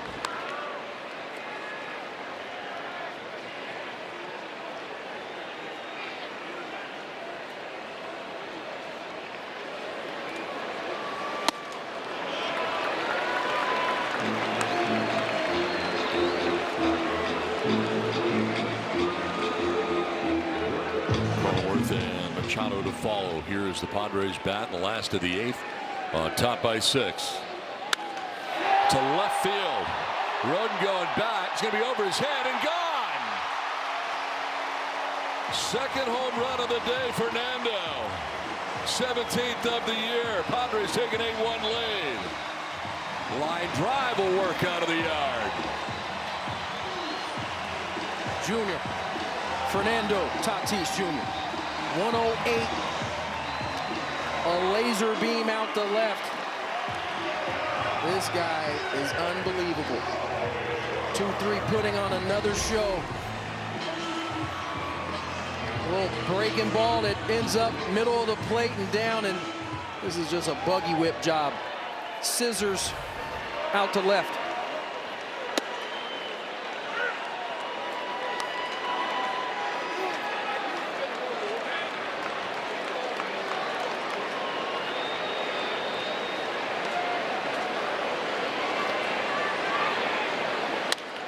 Grounded back off the backside of Rogers, stays with it, and just gets Cronenworth at first base for the first out of the inning.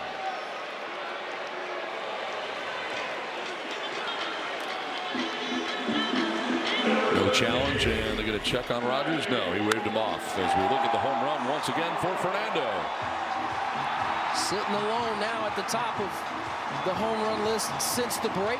Now 12 for Toddy.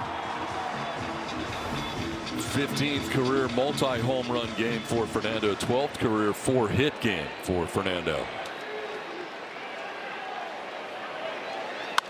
Machado to center field. Buxton back to the track to make the catch. 2 down in the 8th.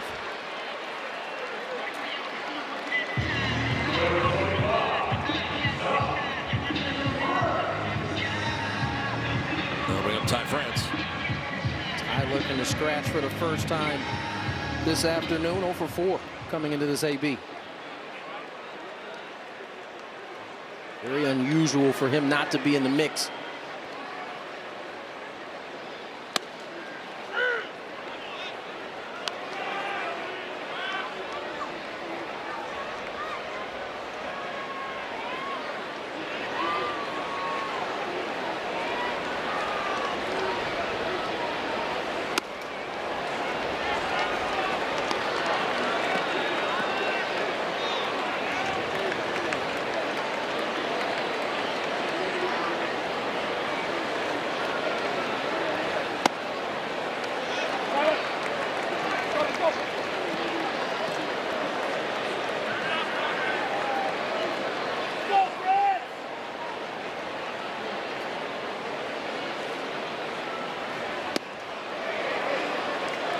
Ball 3, 3-1.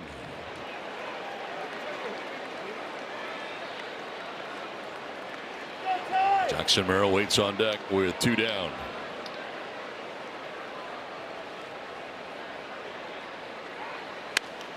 Sharply hit but foul outside of third.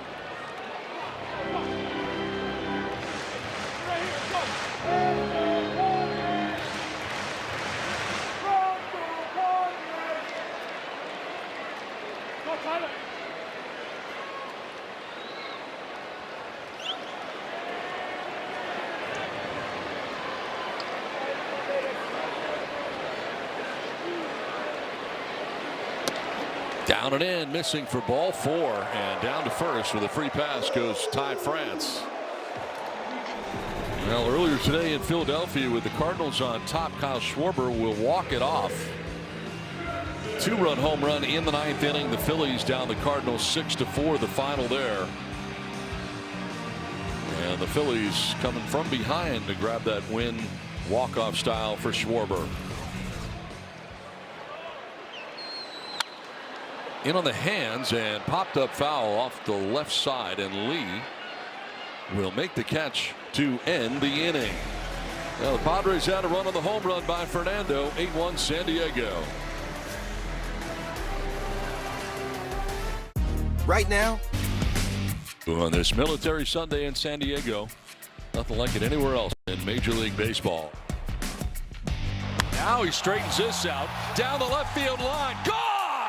Into the basket, Fernando. And a liner into center field for a base hit for Fernando. Bogarts from third. Here comes Bowen. 2 more runs. Padres lead at 5-1. Been a fun day on this Military Sunday from San Diego, where the Padres enjoy an 8-1 lead as we venture into the 9th inning. Yuki Matsui taking over here, trying to finish off the Twins today. Fouled off to the left out of play. Kalen Culpepper leading it off. What a day for Fernando. 4 for 5, 4 RBIs, 2 runs scored. He's done everything. Had a bag.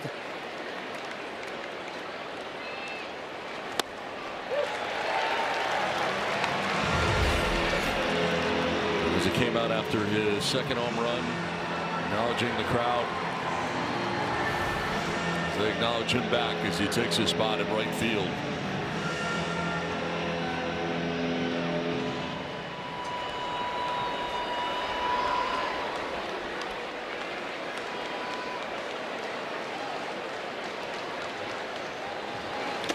Swing and a miss, and a pitch in the dirt to get a piece. He did. Barely. Good split there. Culpepper able to extend the life of this at bat. Huh?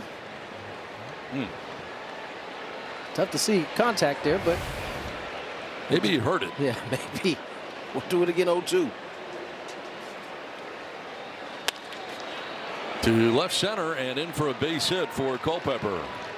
Leadoff single starts things here in the 9th inning. Well, Padres with 4 hits, 2 home runs, 4 more RBIs, and a stolen base in a game. All time, Fernando today, which we have witnessed. Jackson Merrill did it July 19th of this season earlier. And Tommy Medica, August 1st of 2014. Wow. Didn't have that on my bingo card right there. No, huh?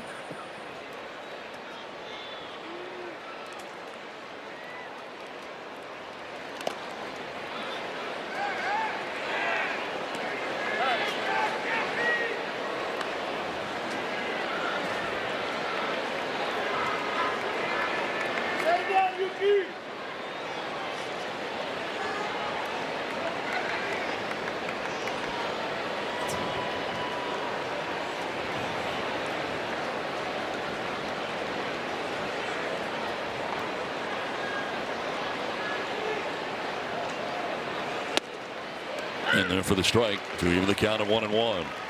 Keyshaw today 1 for 3 from the top spot in the order for the Twins.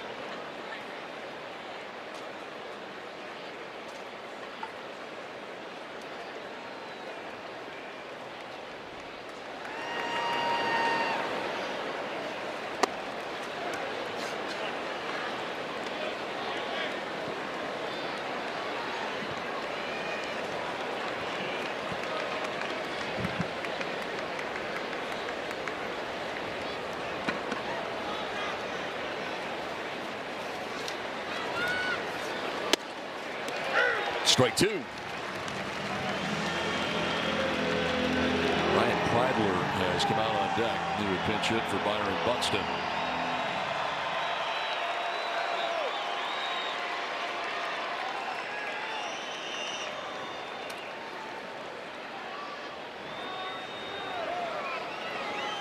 Keyshaw hits it in the air to left center field. Struck pretty well, but Bowen going back and over to make the catch for the first out of the 9th inning.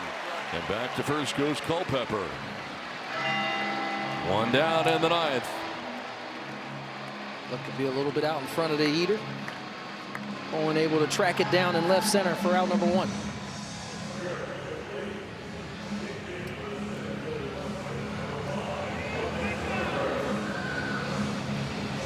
And Kreidler pinch hitting here for Buxton. So going out there is Campusano, a little scouting report on Kreidler. Here's what's coming up for the Padres. The Pittsburgh Pirates will be here tomorrow through Wednesday, and then the Padres will head out on the road to Tampa Bay for 3, Cincinnati for 3, before returning back home to take on the New York Yankees Friday through Sunday. And the Nationals will also be on the next homestand for the Padres before heading out to San Francisco. That's what's coming up here for the Padres on their schedule. Hope you will come out and join us for some very important home games coming up here at Petco Park. At this rate, pretty much all these games are going to be important for the Padres.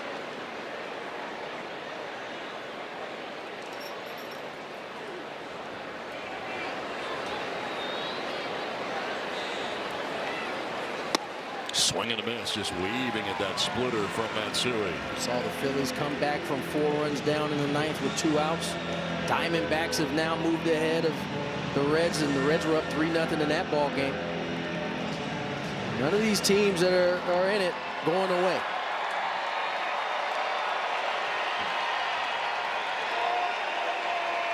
First one away, an 0-2 pitch to Kreidler.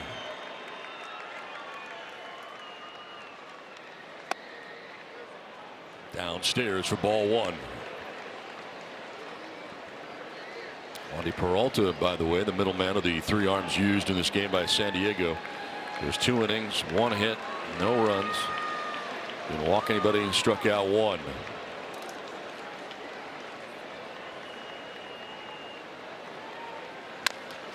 On the ground, foul outside of third. We'll do it again here, 1-2.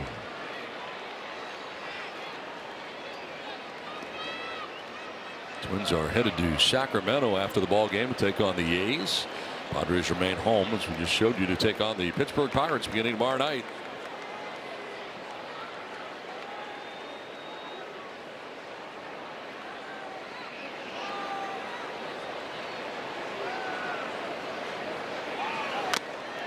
Fouled off, getting a piece of Campusano's glove.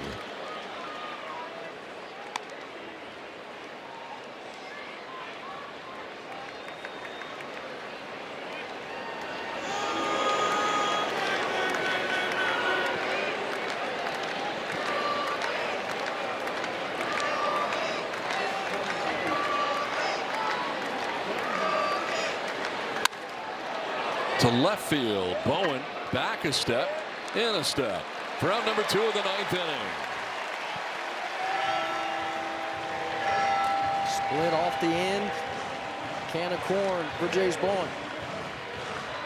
So that'll bring 40,103 to their feet. The 53rd sellout of the season for the Padres, as San Diego trying to make it a clean sweep here, the Minnesota Twins.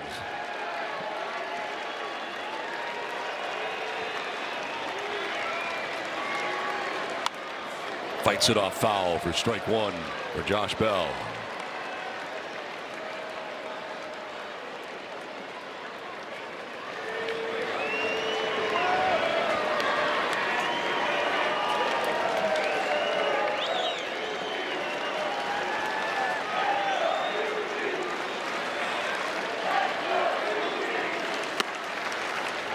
Ball and a strike here to Bell. 0 for 3 today. DHing for the Twins in the entire series.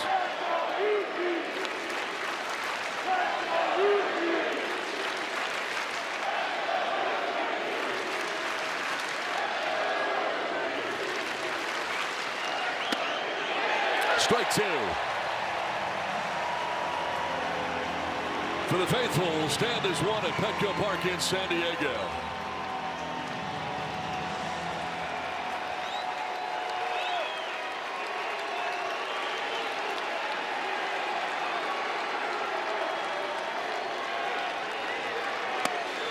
Down and in, 2-2. Sprawling block there by Campusano.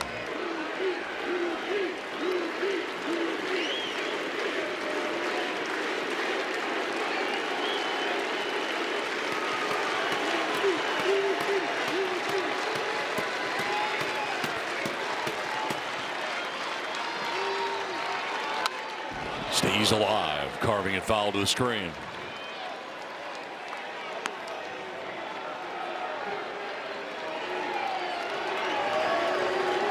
A day for Fernando. 4-hit performance, 4 RBIs, 2 home runs, stolen base, a couple of runs scored.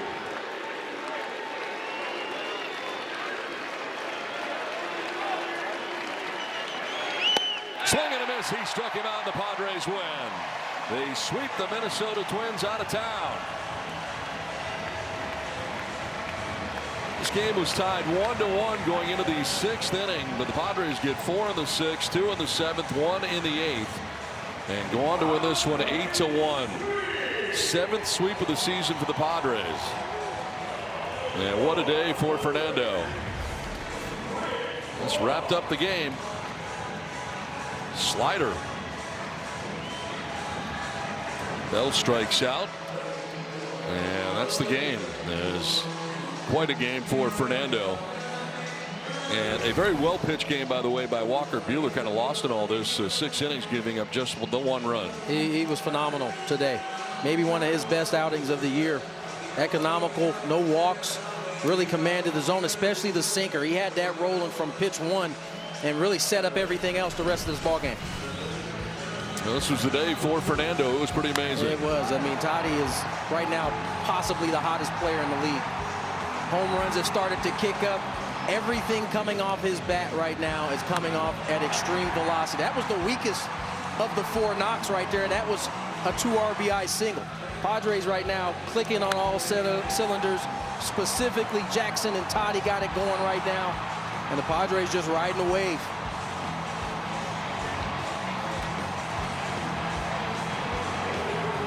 Now look at the game summary today for the Padres as they win this one 8-1, the final. Bailey Ober, who pitched pretty well for the Twins, was shutting down the Padres for the most part, just a 1 run until he left, and the Padres were able to get into that bullpen. There's a look at the line for Buehler. 6 innings, 4 hits, 1 earned run today for Buehler. Joining us from field level, Fernando Tatis Jr. And my friend, right now, you got it locked in, it appears. About time, huh? Toddy, what is it like to have a baseball look the size of a beach ball right now?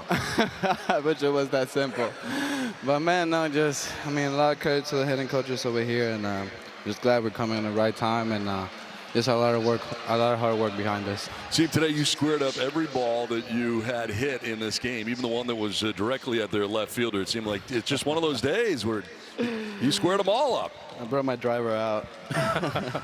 Toddy, what was the process like for you? I mean, as the homers weren't there early, you found other ways to help this ball club. What was that process like, staying with it to get to this point right here?